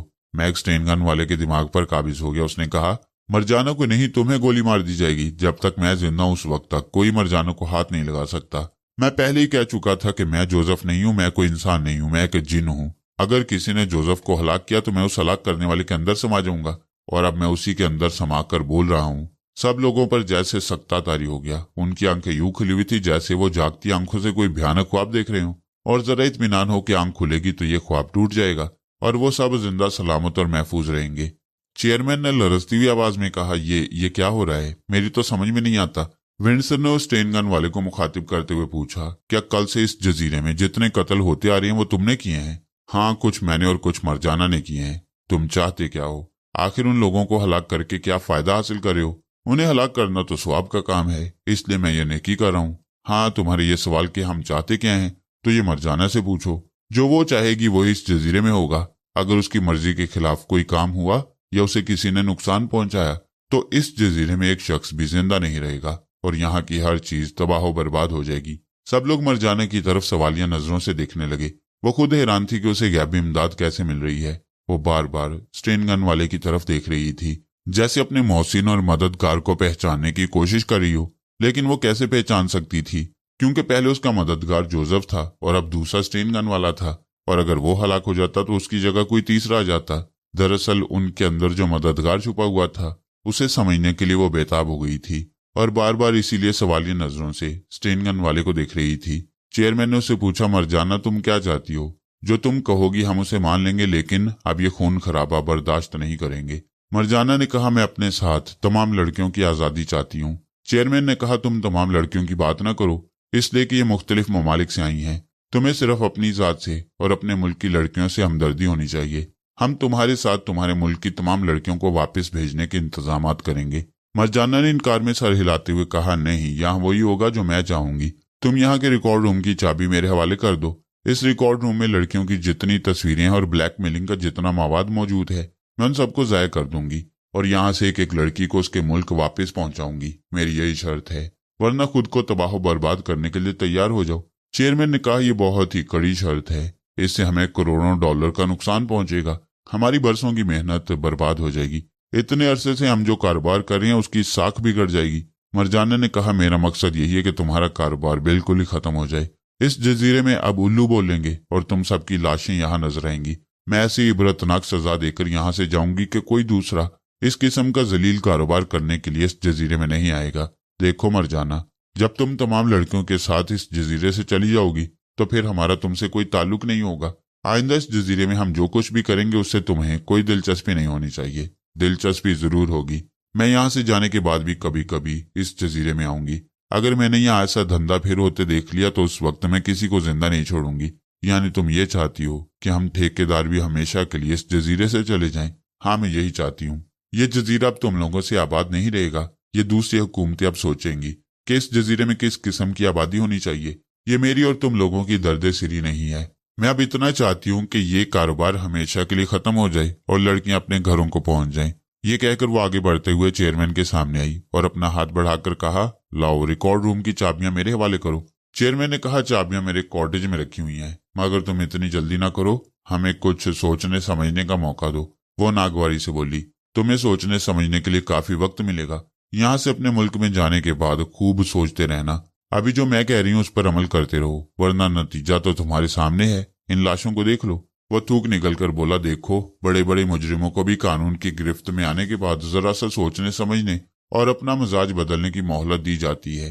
फांसी पाने वाले मुजरिम से भी आखिरी ख्वाहिश पूछी जाती है। तुम्हारा भी फर्ज है कि तुम हमें थोड़ी सी मोहलत दो, हमारी थोड़ी सी ख्वाहिश का एहतराम करो। अचानक ही मरजाना ने उसे एक तमांचा रसीद किया। वो चकरा कर फर्श पर बैठ के वो बोली, तुमने इन लड़कियों को ब्लैकमेल किया है, पता नहीं कितने बरसों से ब्लैकमेल करते आ रहे हो। तुम लोगों ने कब उनकी शर्मो हया का लिहाज किया है कि मैं तुम्हारा लिहाज करूं और तुम्हें मोहलत दूं? सीधी तरह उठकर अपने कॉटेज की तरफ जाओ और वहां से चाबियां लेकर आओ। मैं इस पुख्ता इमारत में जा रही हूँ, रिकॉर्ड रूम के सामने तुम्हारा इंतजार करूंगी। विंडसर ने कहा, ठीक है, मैं चेयरमैन को अपने साथ कॉटेज में ले जाता हूँ, वहां से रिकॉर्ड रूम की चाबियां ले आऊंगा। तुम अब किसी पर हाथ न उठाओ, मरजाना ने कहा, और अपने गार्ड्स के ऑफिसर को हुक्म दो कि तमाम लड़कियों को रिकॉर्ड रूम की तरफ भेज दे। सारी लड़कियां अपने अपने रिकॉर्ड निकालकर अपने अपने हाथों से उन्हें जाया करेंगी। चेयरमैन ने गार्ड के सहारे फर्श पर से उठते हुए कहा, मरजाना जो कहती है उस पर फौरन अमल किया जाए और तमाम लड़कियों को रिकॉर्ड रूम की तरफ भेज दिया जाए। मैं कॉटेज की तरफ जा रहा हूँ। वो स्टेन गन वाला जिसके दिमाग में मैं मौजूद था उसने आगे बढ़कर स्टूडियो के दरवाजे को खोल दिया। सब लोग बाहर निकलने लगे और अपनी अपनी कारों की तरफ जाने लगे। चेयरमैन विंडसर और उनका जख्मी आयरन मैन और 2 मुसल्लह गार्ड्स एक कार में बैठ गए और कॉटेज की तरफ जाने लगे। मरजाना ने मुझे और नासिर पाशा को नफरत से देखकर कहा, मैं तुम दोनों को इस बुरी तरह अजियतें देकर मारूंगी कि तमाशा देखने वाले कांप जाएंगे। जरा मुझे रिकॉर्ड रूम वाले मामले से निमट लेने दो। उस वक्त तक तुम दोनों अपनी खैर मनाते रहो। उस वक्त तक विंडसर और चेयरमैन अपनी कार में बैठकर जा चुके थे। मैंने स्टेन गन वाले के दिमाग को आजाद छोड़ दिया। वो बौखलाकर अपने आसपास देखने लगा। फिर उसने अपने साथी से पूछा, मुझे क्या हो गया था? ये मैं बाहर कैसे आ गया? मैं तो स्टूडियो के अंदर था। उसके साथी ने पूछा, क्या वो जिन तुम्हारे अंदर से निकल चुका है? वह हैरानी से बोला, कैसा जिन? क्या वही जो जोसेफ के अंदर समाया हुआ था? हाँ, तुम भी जोसेफ जैसी हरकतें कर रहे थे। ताज्जुब है, मुझे कुछ पता ही ना चला। ये मरजाना यकीनन कोई जादूगरनी है, क्यों ना हम इसे फौरन ही गोली मार दें। वो उधर बातों में मसरूफ है। उसके ऐसा सोचते ही मैं उसके दिमाग पर काबिज हो गया। उसने अपने साथी को निशाना बनाते हुए कहा, क्यों ना मैं तुम्हें गोली मार दूं। उसके साथी ने बौखलाकर अपनी स्टेन गन को एक तरफ फेंकते हुए कहा, भाई जिन साहब, मुझे माफ कर दो, मैं लड़ना नहीं चाहता। मैंने अपना हथियार फेंक दिया है। तुम किसी दूसरे को गोली मार दो। जिसके दिमाग पर मैं काबिज था वो अपनी स्टेन गन लेकर सीधा चलता हुआ मेरे सामने आ गया और बोला, अब मेरे अंदर का जिन तुम्हारे अंदर पहुंचेगा, लिहाजा तुम मेरी स्टेन गन संभाल लो। ये कहकर उसने अपनी स्टेन गन मेरी तरफ बढ़ाई। मैंने उसे लेते उसके दिमाग को आजाद छोड़ दिया। फिर मैंने मरजाना के सामने कहका लगाते हुए कहा, मैं तारिक महमूद नहीं हूं मरजाना, मैं वही जिन हूं जो तुम पर आशिक है। मरजाना बौखलाकर एक कदम पीछे हट गई। पहले तो उसने मुझे हैरानी से और बेयकीनी से देखा, फिर वो बोलने लगी, अगर तुम वाकई जिन हो तो तारिक महमूद के अंदर से निकल जाओ। मैं नहीं चाहती कि यह तारिक मेरा मेहरबान दोस्त बनकर, मेरा मददगार बनकर अभी मेरे साथ रहे। मैं उसका साया भी बर्दाश्त करना नहीं चाहती। मैंने कहा, अभी अपनी नफरत को भूल जाओ। तारिक महमूद और नासिर पाशा से तुम बाद में निमट सकती हो, फिलहाल रिकॉर्ड रूम की तरफ चलो। वो मुझे बेबसी से देखने लगी, फिर आगे बढ़कर नासिर पाशा की कार में बैठ गई। नासिर पाशा ड्राइविंग करने के लिए स्टीयरिंग सीट पर आकर बैठ गया। जरीना मरजाना के साथ बैठी हुई थी और मैं अगली सीट पर था और मरजाना की सोच पढ़ रहा था। वह हैरान भी थी और परेशान भी। सोच रही थी, ये जिन कहाँ से अटपका। मैं तो कभी यकीन नहीं करती थी कि औरतों पर जिन्नात आती है, लेकिन मुझ पर तक कोई आया नहीं, लेकिन आशिक बनने का दावा कर रहा है। वो बेचैनी से पहलू बदल कर सोचने लगी, लानत है, मैं कभी सोच भी नहीं सकती थी कि कोई मुझ पर आशिक होगा। मैं इश्क और मोहब्बत को तस्लीम कर ही नहीं सकती। कोई मुझ पर हावी होने के लिए मोहब्बत करे, मैं वो वक्त आने नहीं दूंगी। लेकिन इस जिन को मैं कैसे रोकूं?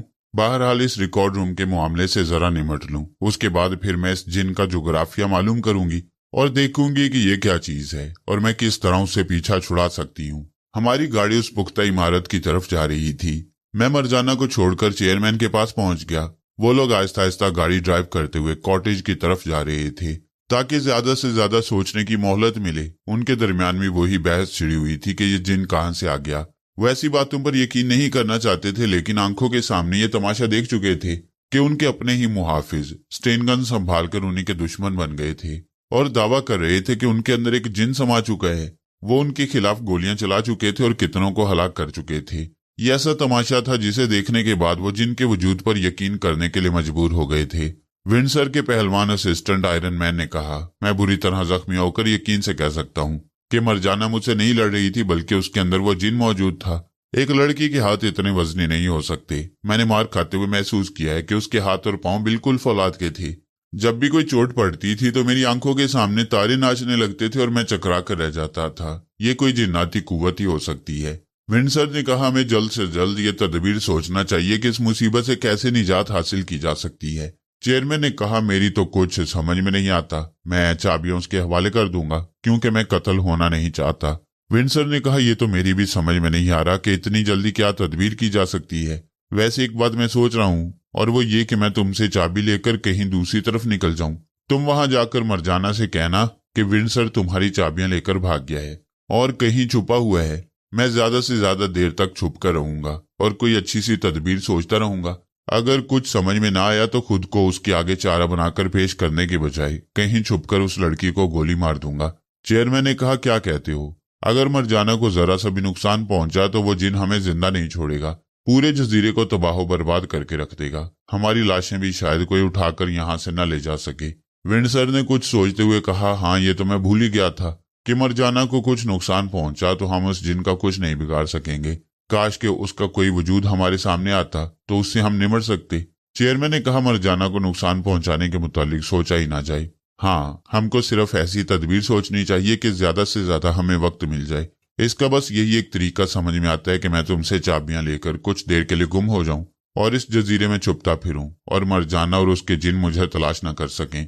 हो सकता है कि कोई अच्छी तदबीर मेरे दिमाग में आ जाए। वो लोग बातें करते हुए कॉटेज के सामने पहुंच गए। गाड़ी रोकने के बाद वो लोग कॉटेज के अंदर गए।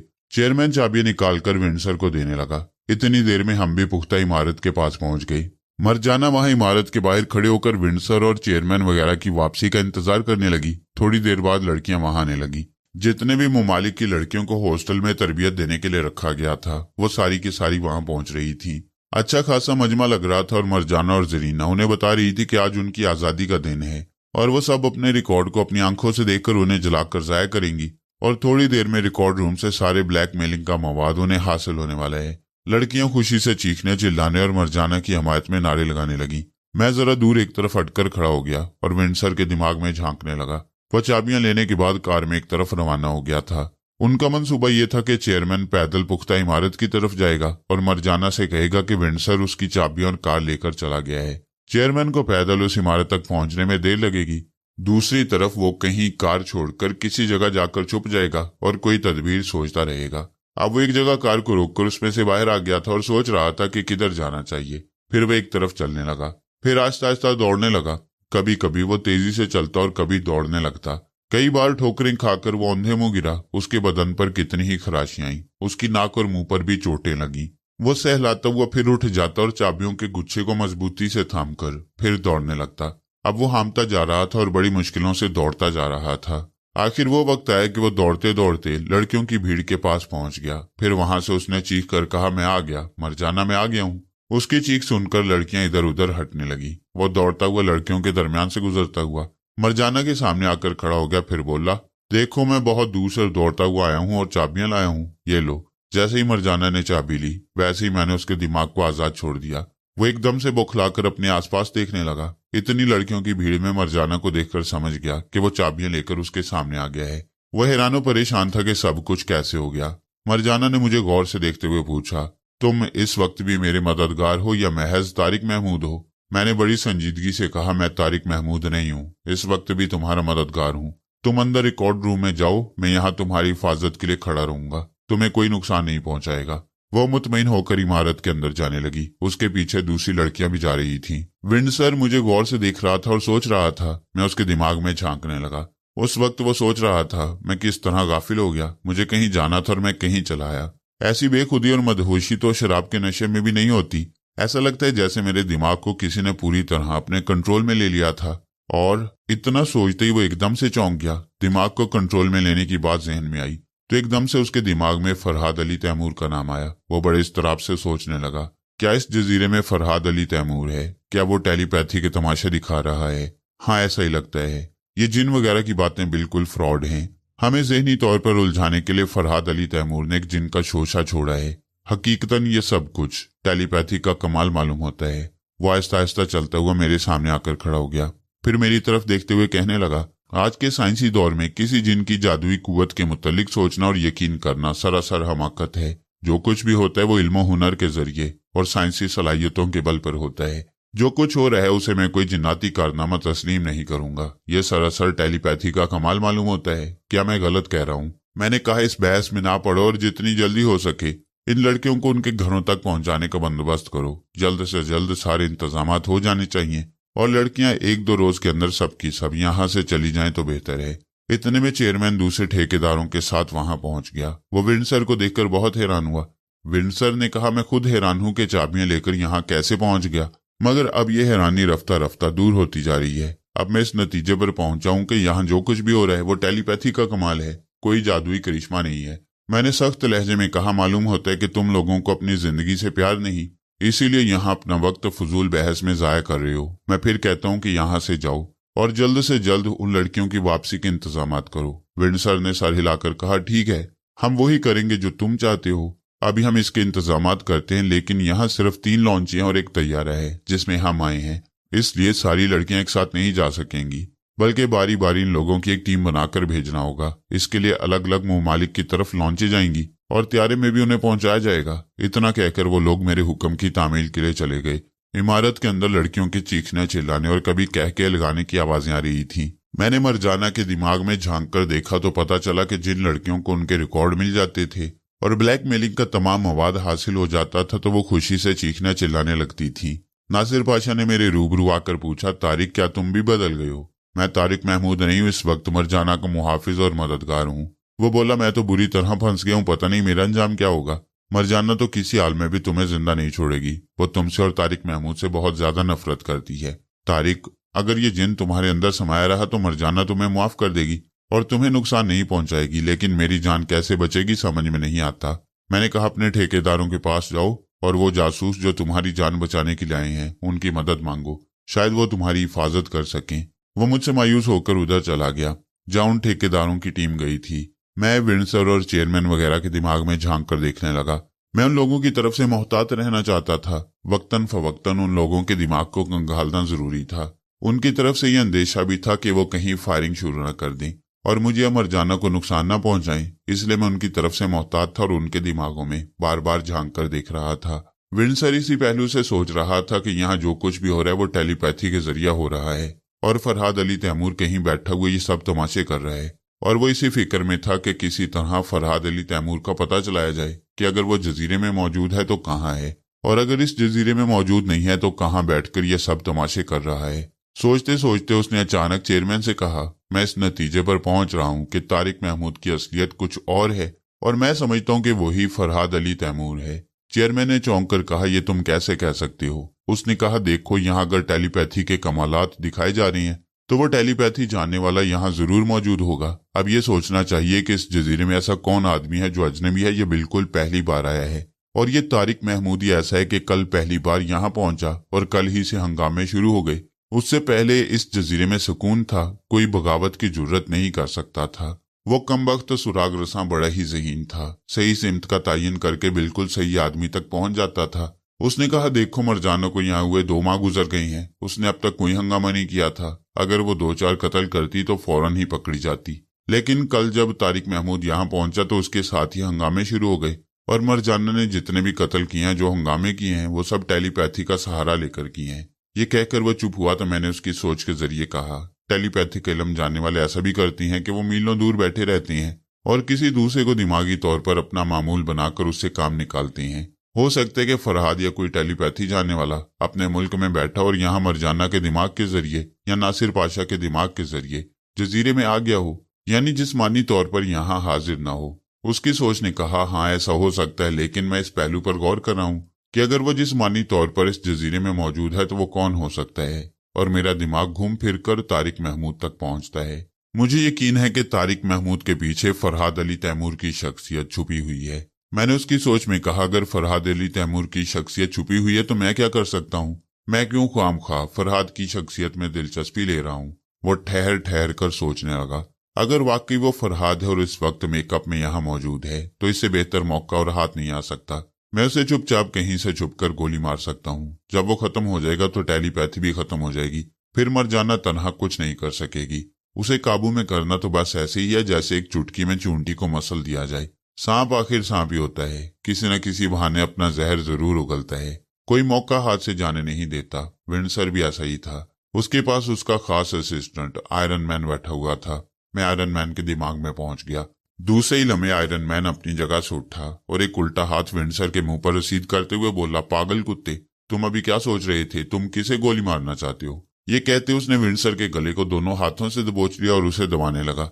उसके गले पर अपने दोनों हाथों की गिरफ्त सख्त से सख्त करने लगा। वो तड़प रहा था। चेयरमैन दूसरे ठेकेदार चिल्ला रहे थे, उसे मना कर रहे थे कि वो ऐसी हरकत न करे।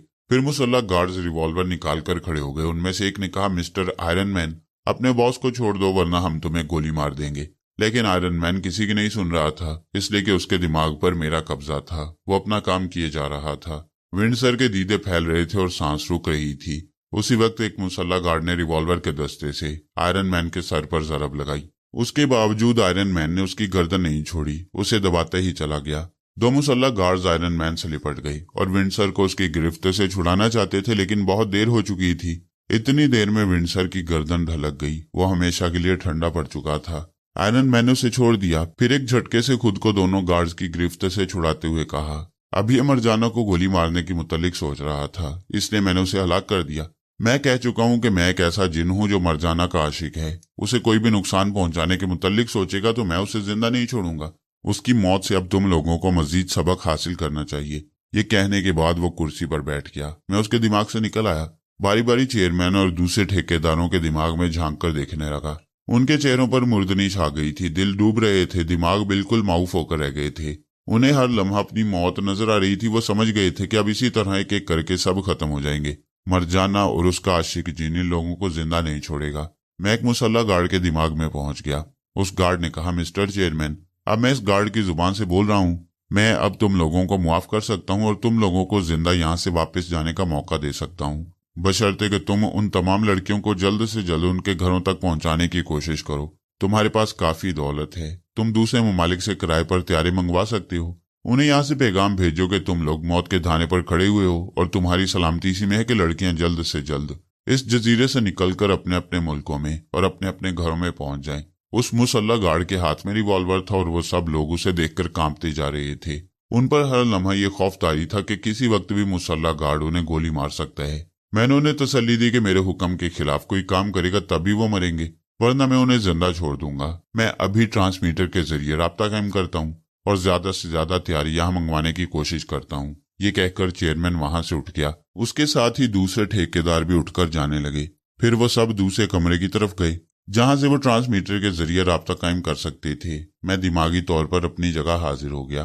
पुख्ता इमारत के सामने अब लड़कियां नजर आने लगी थी, क्योंकि जिन लड़कियों को उनका रिकॉर्ड मिल जाता था वो उन्हें जाया करने के बाद, उन्हें जला डालने के बाद इमारत से बाहर आ जाती थी और आजादी से कहके लगाकर एक दूसरे से बातें करती थी। वो सब बहुत खुश नजर आ रही थी। इतने में मरजाना जरीना के साथ चलती हुई इमारत से बाहर आई। उसकी सोच ने बताया कि अभी बहुत सी लड़कियां रिकॉर्ड रूम में मौजूद हैं और वो अपने अपने रिकॉर्ड तलाश कर रही हैं। वो मेरे सामने आकर खड़ी हो गई और सवालिया नजरों से मुझे देखने लगी। मैंने मुस्कुराकर कहा, मैं वही तुम्हारा आशिक हूं और तारिक महमूद के अंदर समाया हुआ हूँ। मरजाना ने नागवारी से मुझे देखते हुए कहा, तुम मेरे लिए नेकियां कर रहे हो, मेरी इस तरह मदद कर रहे हो कि मैं कभी ख्वाब में भी नहीं सोच सकती थी।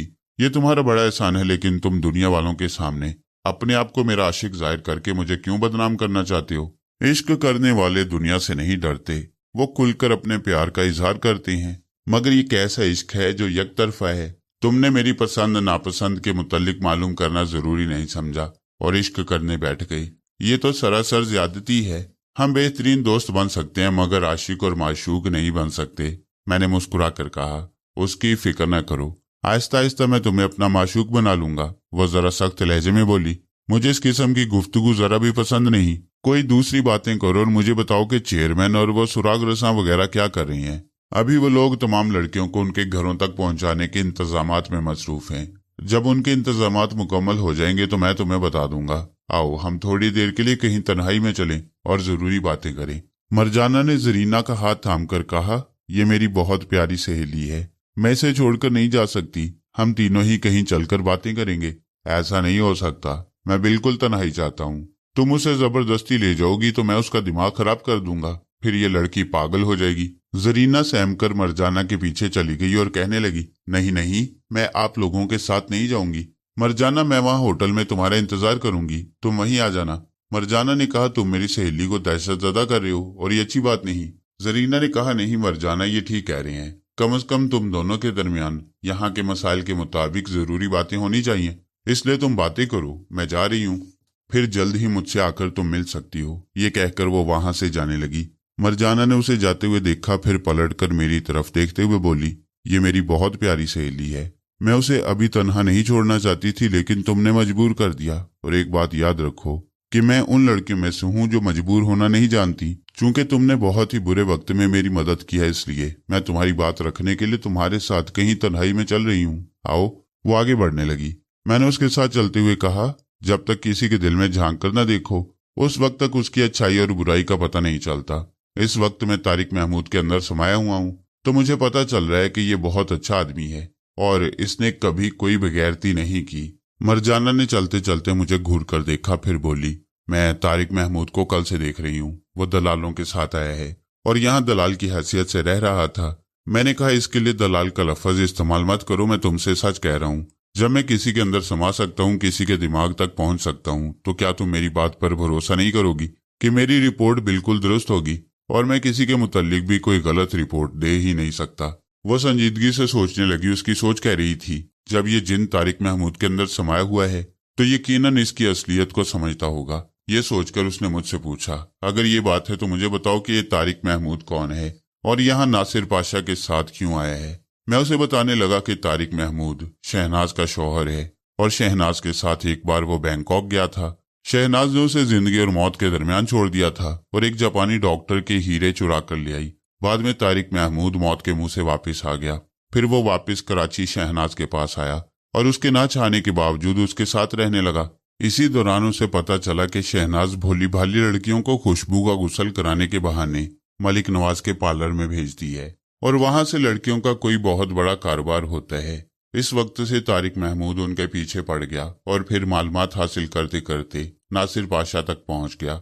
वो पाकिस्तान में रहने वाले तमाम दलालों को नीस्तो नाबूद कर देना चाहता था, लेकिन उसने सोचा कि उनकी बुनियाद को ही जड़ से उखाड़ कर फेंक दे और इसके लिए जरूरी है कि वो जजीरे में जाए। इसीलिए वो नासिर पाशा से दोस्ती करके एक दोस्त के रूप में यहाँ आ गया। मरजाना ने कहा, यहाँ आकर तो इसने कुछ भी नहीं किया, कल से ऐश कर रहा है, आखिर इसका यहाँ आने का फायदा ही क्या हुआ। मैंने जवाब दिया, कल से उसने बड़े कारनामे अंजाम दिए हैं। होटल में उसी ने आग लगाई थी और ठेकेदारों को और उनके मुसल्लम मुहाफिजों को उसी ने हलाक किया था। वह उन लोगों को चुपचाप खत्म करने का इरादा रखता था और मालूमात हासिल कर रहा था कि ये कारोबार कितनी दूर तक फैला हुआ है। लेकिन आज जब तुम स्टूडियो में बुरी तरह फंस गई और वो लोग तुम्हें मार डालना चाहते थे, तब मैं अपने आप को जाहिर करने पर मजबूर हो गया, वरना मेरा इरादा था कि मैं यहाँ चुपचाप तुमसे इश्क करता रहूं। फिर जब तुम यहाँ और भी किसी बड़े मसले में उलझ जाती या मुसीबत में गिरफ्तार हो जाती, तब मैं तुम पर अपने आप को जाहिर करता। बहरहाल अब जाहिर करने का एक फायदा तो ये हुआ कि तारिक महमूद की असलियत मालूम हो गई। बज़ाहिर वो बुरा नजर आता है, लेकिन बहुत ही दिलेर, दयानतदार और शरीफ आदमी है। वो बोली, इसका मतलब यह है कि ये मेरे हाथों से बच जाएगा। हाँ, जब इसमें कोई बुराई नहीं है, ये बेगैरत नहीं है, तो फिर तुम इसको हाथ भी क्यों लगाओगी? वैसे अब यह हमेशा तुम्हारे साथ साथ रहेगा। वो घूर कर बोली, मेरे साथ क्यों रहेगा? मैं कभी किसी मर्द का साथ बर्दाश्त नहीं कर सकती। ठीक है, लेकिन मैं तो तुम्हारे साथ रहना चाहता हूँ और मैं तारिक महमूद के अंदर समाया रहूंगा और उसके जरिए तुमसे इश्क करता रहूंगा। वो अंदर ही अंदर गुस्से से भड़कने लगी। उसे किसी की महबूबा बनना पसंद नहीं था, लेकिन वो किसी जिन से खुलकर मुखालफत भी मोल लेना नहीं चाहती थी। बड़ी मुश्किल थी। अपने गुस्से को बर्दाश्त करते हुए बोली, आखिर तुम कौन हो? क्यों मुझ पर आशिक हो गए हो? इसलिए कि तुम्हारे अंदर बहुत सारी खूबियां हैं। तुम एक अच्छी फाइटर हो, तुम फौलाद भी हो और फूल की तरह मुलायम भी, फिर हसीन भी हो। मैं तुम्हारी बहुत सारी खूबियों से मुतासिर हो गया हूँ। वो बोली, मेरी जैसी दूसरी लड़कियां मिल जाएंगी। तुम्हें हुस्न और शबाब की तमन्ना है तो यहाँ एक से एक हसीन लड़कियां हैं। किसी पर भी आशिक हो जाओ और इसके मामले में मेरा पीछा छोड़ दो। मैं दिल के हाथों मजबूर हूँ, इसीलिए तुम्हारी खातिर जिन्नात की कौम को छोड़कर तुम्हारे पास आ गया हूँ। ये सब क्या है मेरी समझ में नहीं आता। मैं कभी यकीन नहीं कर सकती थी कि जिन हजरात ऐसे होते हैं कि औरतों पर आशिक हो जाती हैं, लेकिन तुम तो सचमुच मुझ पर आशिक होने के लिए आ गए हो। आखिर तुम्हारी हकीकत क्या है? खुदा के लिए मुझे साफ साफ बता दो, मेरे जहन को ना उलझाओ। मेरी मोहब्बत रफ्ता रफ्ता तुम्हें यकीन दिलाएगी कि मैं जिन हूँ और तुमसे मोहब्बत कर रहा हूँ और गायब रहकर तुम्हारी मदद करता रहूंगा। ताजुब है कि इतनी इमदाद के बावजूद तुम्हें मेरे वजूद पर और मेरी मोहब्बत पर यकीन नहीं आया। वो इनकार में सर हिलाते हुए बोली, इस दुनिया में ऐसे वाकयात भी पेश आते हैं जिन्हें आंखों से देखने के बाद भी यकीन नहीं आता। यही हाल मेरा है। मैं इतनी देर से इस गैबी इमदाद को अपनी आंखों से देख रही हूँ और कबूल कर रही हूँ, लेकिन मेरा दिमाग तस्लीम नहीं कर रहा है कि कोई जिन मेरी मदद को इस जजीरे में आ पहुंचाए। हाँ, मेरी मजबूरी यह है कि मैं खुद को अपने वजूद के साथ जाहिर नहीं कर सकता। मुझे अपने आप को जाहिर करने के लिए किसी दूसरे इंसान का सहारा लेना पड़ता है, जैसा कि मैं इस वक्त तारिक महमूद का सहारा ले रहा हूँ। मरजाना, तुम मेरी मोहब्बत को कबूल कर लो, फिर रफ्ता रफ्ता तुम्हें मुझ पर प्यार आ जाएगा। हम चलते चलते बहुत दूर निकल आए थे। एक जगह सीमेंट के पुख्ता बेंच बने हुए थे। मरजाना वहां बैठकर बोली, ये जबरदस्ती का सौदा है, मोहब्बत ऐसे नहीं होती। दोनों तरफ से चाहत लाजमी और मेरे दिल में तुम्हारे लिए या किसी और के लिए मोहब्बत नहीं पैदा हो सकती। मैंने पूछा, क्या तुम्हारे सीने में दिल नहीं है? क्या तुम लड़की नहीं हो? क्या तुम कभी किसी से मोहब्बत नहीं करोगी? तुम्हारे सारे सवालों का जवाब यह है कि अव्वल तो मैं लड़की नहीं हूँ। कुदरत ने मुझे जिस्मानी तौर पर अगर लड़की बना दिया तो उसके लिए मैं मजबूर हूँ, वरना मैं अपने आप को सर से पांव तक मर्द महसूस करती हूँ। दूसरी बात यह कि जब मैं लड़की नहीं हूँ तो किससे मोहब्बत करूंगी? मैं किसी को अपना महबूब बनाने का तस्वुर भी नहीं कर सकती। जो महबूब बनना चाहेगा वो अपनी किस्मत बिगाड़ने के लिए मेरे पास आएगा।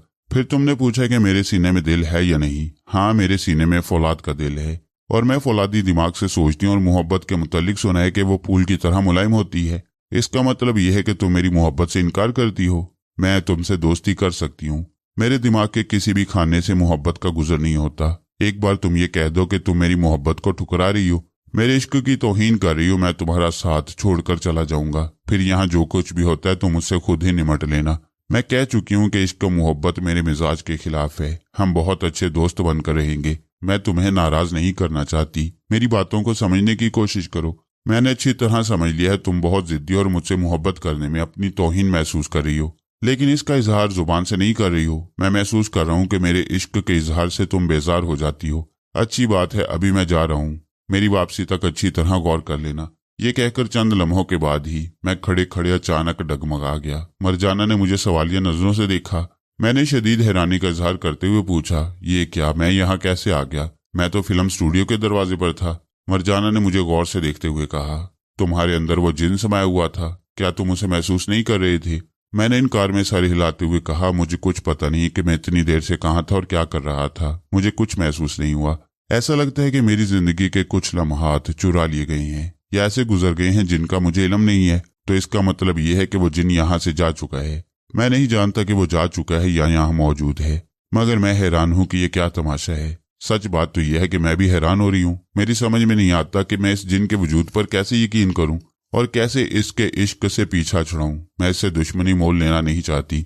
मरजाना, तुम अपने मसले में उलझी हुई हो, लेकिन मैं यहाँ अपने मुतल्लिक एक बात बताना चाहता हूँ, और वो ये कि मैं बेगैरत नहीं हूँ। मैं दरअसल इन लोगों से इंतकाम लेने और इन लोगों को तबाह बर्बाद करने के लिए इस जजीरे में नासिर पाशा का दोस्त बनकर आया हूँ। मरजाना ने हाथ उठाकर कहा, अच्छा बस करो, अपनी दास्तान ना सुनाओ। जिन तुम्हारे बारे में मुझे सब कुछ बता चुका है और मैं सुनना नहीं चाहती। मैंने खुश होकर कहा, अच्छा तो उसने मेरी असलियत बता दी है, फिर तो तुम मुझसे नाराज नहीं हो, हम आज से दोस्त बनकर रहेंगे। वो घूर कर बोली, मैं किसी से दोस्ती नहीं करती, तुम कहीं जाकर किसी और को अपना दोस्त बनाओ। मरजाना, यहाँ हालात बड़े संगीन हैं, कदम कदम पर तुम्हारे लिए खतरा है। ऐसी सूरत में हमें साथ रहना चाहिए, ऐसा न हो कि दुश्मन हम में से किसी को नुकसान पहुंचा दे। वो बोली, तुम तो दोगली चालें चल रहे हो, उधर दोस्त बने हो और अंदर ही अंदर उनकी जड़ें खोखली कर रहे हो, इसलिए हमें कोई नुकसान नहीं पहुंचेगा। वो लोग तुम्हें अपना दोस्त ही समझे रहेंगे। मुसीबत सिर्फ इसलिए मुझ पर आएगी कि मेरी दुश्मनी जाहिर हो गई है, इसलिए मेरी फिक्र न करो, मैं तन्हा उनसे निमट लूंगी। तुम अब यहाँ से जाओ। तुम अजीब लड़की हो, इन हालात में तुम्हें ज्यादा से ज्यादा दोस्त बनाने चाहिए, और तुम मेरे खुलूस को ऐसे वक्त ठुकरा रही हो। वो परेशान होकर बेंच पर बैठ गई, फिर अपना सर थाम कर बोली, मैं ज़हनी तौर पर बहुत ज्यादा उलझ गई हूँ, समझ में नहीं आता कि मैं क्या करूँ। इस जिन ने मुझे बहुत ज्यादा उलझा कर रख दिया है, इसलिए मैं अभी तुम्हारी दोस्ती को ठुकरा रही थी। हाँ, मैं अपनी इस गलती को महसूस करती हूँ। इस वक्त मुझे दिमागी तौर पर पुरसुकून रहना चाहिए, मगर मेरी समझ में नहीं आ रहा है कि मैं किस तरह अपने आप को पुरसुकून रखकर मौजूदा हालात को समझती रहूं और उनसे निमट सकूं। मुझे उसकी हालत पर अफसोस हुआ। मुझे नहीं मालूम था कि वो दिमागी तौर पर इस कदर उलझ जाएगी। यह हकीकत में दुरुस्त बात थी कि वो किसी भी मर्द की जुबान से अपने लिए इश्क मोहब्बत का लफ्ज बर्दाश्त नहीं कर सकती थी। अब चूंकि एक जिन ने इजहार मोहब्बत किया था, इसलिए उसकी समझ में नहीं आ रहा था किस जिन को किस तरह मुंह तोड़ जवाब दे, और हालात भी मजबूर कर रहे थे। वो उससे खुलकर नफरत का इजहार भी नहीं कर सकती थी। मैंने कहा, मैं तुम्हारे मिजाज को समझता हूँ, तुम बिल्कुल ही मुख्तलिफ लड़की हो और इश्क मोहब्बत को बिल्कुल ही खातिर में नहीं लाती, बल्कि इजहार इश्क करने वालों से नफरत करती हो। बहरहाल हालात का तकाजा यह है कि अगर जिन तुमसे इश्क का इजहार कर रहा है तो उसे हंस बोलकर बर्दाश्त करो और मसलियत से काम लो। इस जिन के जरिए तुम्हारे बहुत से काम निकल सकते हैं, वरना इसकी दुश्मनी महंगी पड़ेगी। वो चिल्लाकर बोली, मैं मरना पसंद करती हूँ, मगर डरना कभी पसंद नहीं करती, ख्वाह वो जिन ही क्यों ना हो। मुझे कोई मुतासिर नहीं कर सकता, कोई मरूब नहीं कर सकता, और कोई मुझे अपना महबूब नहीं बना सकता। मैंने पूछा, ऐसी बात है तो फिर परेशान होने की क्या जरूरत है? क्या इस जिन ने तुम्हें हाथ लगाया है? उसने इनकार में सर हिलाकर कहा, नहीं, अभी तो वो दूर ही से इजहार इश्क कर रहा है। देखो मरजाना, उसका अपना कोई वजूद नहीं, वो तुम्हें हाथ नहीं लगा सकता, तो फिर इसमें परेशान होने की क्या बात है? अगर वो मेरे अंदर समाकर या किसी दूसरे के अंदर समाकर इजहार इश्क करता है तो उसे करते रहने दो। जब वो तुम्हें हाथ लगाएगा या तुम्हारे मिजाज के खिलाफ कोई हरकत करे, तब तुम परेशान होकर सोचना। फिलहाल अपने दिमाग को पुरसुकून रखो। वो मुझे संजीदगी से और शुक्रिया के अंदाज से देखकर बोली, तुमने बहुत अच्छी बात कही है। वाकई जब वो मेरे मिजाज के खिलाफ कोई हरकत करेगा तब मुझे परेशान होना चाहिए। अभी तो वो दूसरों की जुबान से इजहार इश्क कर रहा है। ठीक है, मैं अपने आप को पुरसुकून रखने की कोशिश करूंगी। आओ हम उन ठेकेदारों के पास चलें और ये मालूम करें कि वो लड़कियों को उनके ममालिक तक पहुंचाने के लिए क्या इंतजामात कर रही हैं। वो मेरे साथ उस पुख्ता इमारत की तरफ जाने लगी। उसका सर झुका हुआ था और वो बड़ी संजीदगी से इसी जिन के मुतल्लिक सोच रही थी कि उसे किस तरह अपने काबू में रखकर अपना काम निकालना चाहिए। अचानक वो बोली, तारिक, ये जिन मेरे बहुत काम आ सकता है। मैंने पूछा, वो कैसे? वो बोली, मैं बचपन से अपने वालिदैन से बिछड़ी हुई हूँ। मैं नहीं जानती कि मेरे वालिदैन कौन है और कहाँ रहती हैं। मैं उस जिन के जरिए वहां तक पहुंच सकती हूँ। मैंने इस बात में सर हिलाकर कहा, हाँ, ये काम तो जिन्नात आसानी से कर लेती हैं। ये जिन तुम्हें तुम्हारे वालिदैन तक यकीनन पहुंचा देगा। अभी वो मुझसे नाराज होकर चला गया है, कहाँ जा सकता है? अगर उसका इश्क सच्चा होगा तो फिर वो तुम्हारे पास आएगा। वो घूर कर बोली, बकवास मत करो। उसके सच्चे इश्क की ऐसी की तैसी। मुझे ये बातें बिल्कुल पसंद नहीं है। भाई, मैं अपने इश्क की नहीं, उस जिन के इश्क की बात कर रहा हूँ, जिसके लिए अभी मजबूरी ये है कि इस इश्क को कबूल करते रहना होगा। तुम नाराज होती रहोगी तो तुम्हारी जहनी परेशानी बाकी रहेगी। पुरसुकून रहने का तरीका यही कि हालात से समझौता करो, और अब वो जिन आए तो उससे अच्छी तरह बातें करो। वो कायल होकर बोली, हाँ, अब जरा जहानत और चालाकी से काम लेना होगा। उस पुख्ता इमारत के करीब पहुंचते हुए मैंने कहा, अब मैं ठेकेदारों के पास जाकर नासिर पाशा के दोस्त की हैसियत से रहूंगा, तुम बुरा ना मानना। मैं उनका दोस्त बनकर ही उनके अंदरूनी मामलात को समझ सकता हूँ कि कहीं वो कोई साजिश तो नहीं कर रही हैं, क्योंकि बज़ाहिर हथियार डालने वाले सिपाही और शिकस्त खाने वाले पहलवान कोई ना कोई मक्काराना तौर पर दाव इस्तेमाल करते हैं, जिसका इल्म हमें बाद में होता है। इसलिए मुझे नासिर पाशा का दोस्त बनकर अभी रहना चाहिए। वो बोली, वो जिन ऐसा है जो उनकी ढकी छुपी साजिशों को मालूम कर सकता है, काश कि वो फिर आ जाता। उसके ऐसा कहते ही मैं एक जरा सा लड़खड़ाया, फिर एकदम से संभल कर बोला, लो मेरी जान, मैं वापस आ गया हूँ। मरजाना एकदम से चौंक कर मुझे देखने लगी। मैंने मुस्कुराकर कहा, हाँ मैं तुम्हारा आशिक हूँ। अब तारिक महमूद अपने आप में नहीं है, उसमें मैं समा गया हूँ। उसने परेशान होकर पूछा, क्या तुम अब तक मेरे आसपास मौजूद थे? मैंने इस बात में सर हिलाकर कहा, हाँ मैं दिल के हाथों मजबूर हूँ, तुमसे दूर नहीं जा सकता था, इसलिए साथ साथ रहा।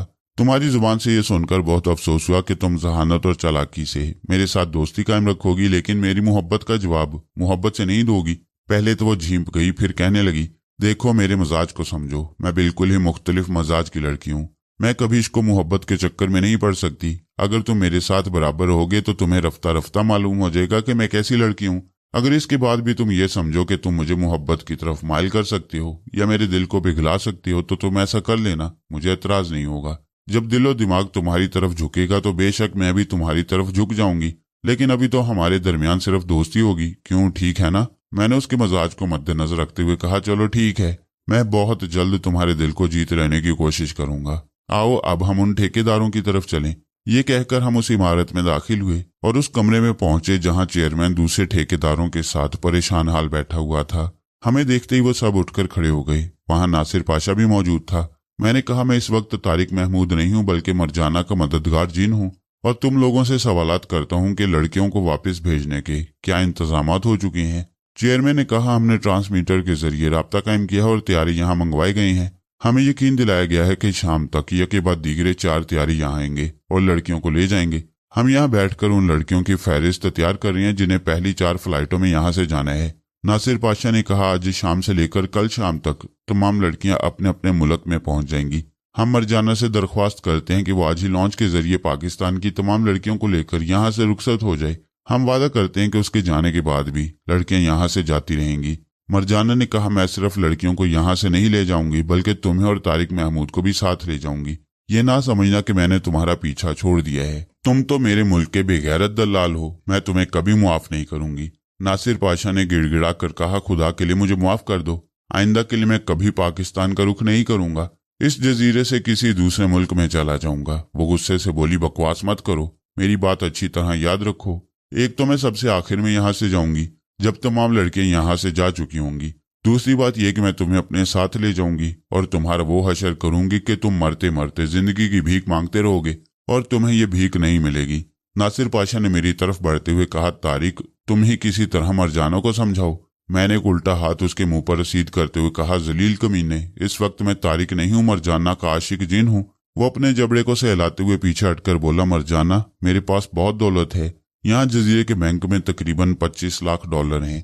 पाकिस्तान और पेरिस वगैरह के बैंकों में भी बहुत रकमें हैं। मैं तुम्हें अपनी आधी दौलत दे दूंगा, बस एक इल्तिजा है कि मुझे माफ कर दो, मुझे जिंदा छोड़ दो। वो चौंक कर बोली, हाँ ये तो मैं भूल ही गई थी कि तुम लोगों ने इस जजीरे में काफी दौलत छुपा कर रखी हुई है। आखिर इस दौलत का क्या होगा? मैं तुम लोगों को उसकी इजाजत नहीं दूंगी कि वो सब कुछ तुम अपने साथ ले जाओ। यहाँ बैंक में जितने भी रकमें हैं वो सारी की सारी मैं अपने साथ ले जाऊंगी। चेयरमैन ने जरा आगे बढ़कर आजिजी से कहा, मरजाना हमें दौलत नहीं जिंदगी चाहिए। तुम जो चाहो यहाँ से ले जाओ, मगर हमें जिंदा छोड़ दो। मैं तुम्हें एक दानिशमंदाना मशवरा देना चाहता हूँ, अगर तुम कबूल करो। मैंने चेयरमैन से कहा, तुम जो मशवरा देना चाहते हो बेझिझक कहो, हम सुन रहे हैं। उसने कहा, हमने ट्रांसमीटर के जरिए यहाँ 4 अदद तैयारे तलब किए हैं जो लड़कियों को यहाँ से ले जाएंगे, लेकिन हम ये सोचकर डर रहे हैं कि अगर उन तैयारों में खुफिया इमदाद हमारे लिए आई और उस इमदाद से मरजाना को कोई नुकसान पहुंचा तो तुम हमें जिंदा नहीं छोड़ोगे। हालांकि हमने सिर्फ तैयारों का मुतालबा किया है, बाहर कोई मदद तलब नहीं की है, फिर भी हम डरते हैं कि हम गलत फहमी में मारे ना जाएं। मैंने सर हिलाकर कहा, हाँ ऐसा मुमकिन है। तुम लोगों ने तैयारे तलब किए हैं, हो सकता है कि खुफिया तौर से इमदाद भी पहुंच जाए, और वो लोग जो मरजाना की कुव्वत का अंदाजा नहीं कर सकते और ये नहीं जानते हैं कि मरजाना के पीछे एक और भी पुरस्कार कुव्वत है, वो लोग यकीनन मरजाना को नुकसान पहुंचाने की कोशिश करेंगे और ऐसी सूरत में मैं किसी को जिंदा नहीं छोड़ूंगा। वैसे मिस्टर चेयरमैन, तुम मशवरा क्या देना चाहते हो? चेयरमैन ने कहा, मैं चाहता हूं कि मरजाना यहाँ से फौरन ही लॉन्च के जरिए अपने मुल्क की लड़कियों को लेकर चली जाए, ताकि ना ये यहाँ रहें और ना कोई उसे छुपकर नुकसान पहुंचाए। हम अपनी सलामती की खातिर ये नेक मशवरा दे रहे हैं। मरजाना ने पूछा, तुम बातें बनाकर मुझे पहले ही यहाँ से भगा देना चाहते हो? वो बोला, नहीं, मैं एक माकूल बात कह रहा हूँ। जाना या ना जाना तुम्हारी मर्जी पर मुनहसिर है। मैं सिर्फ इतना चाहता हूँ कि उन 4 त्यारों के आने से पहले तुम मेरे मशवरे पर गौर कर लो। चेयरमैन वाकई माकूल बातें कह रहा था। वो खुद नहीं जानता था और हम भी नहीं जानते थे कि वो जो त्यारे आने वाले हैं उनमें किस किस्म की इमदाद पहुंच सकती है और तैयारे में आने वाले लोग कैसे होंगे।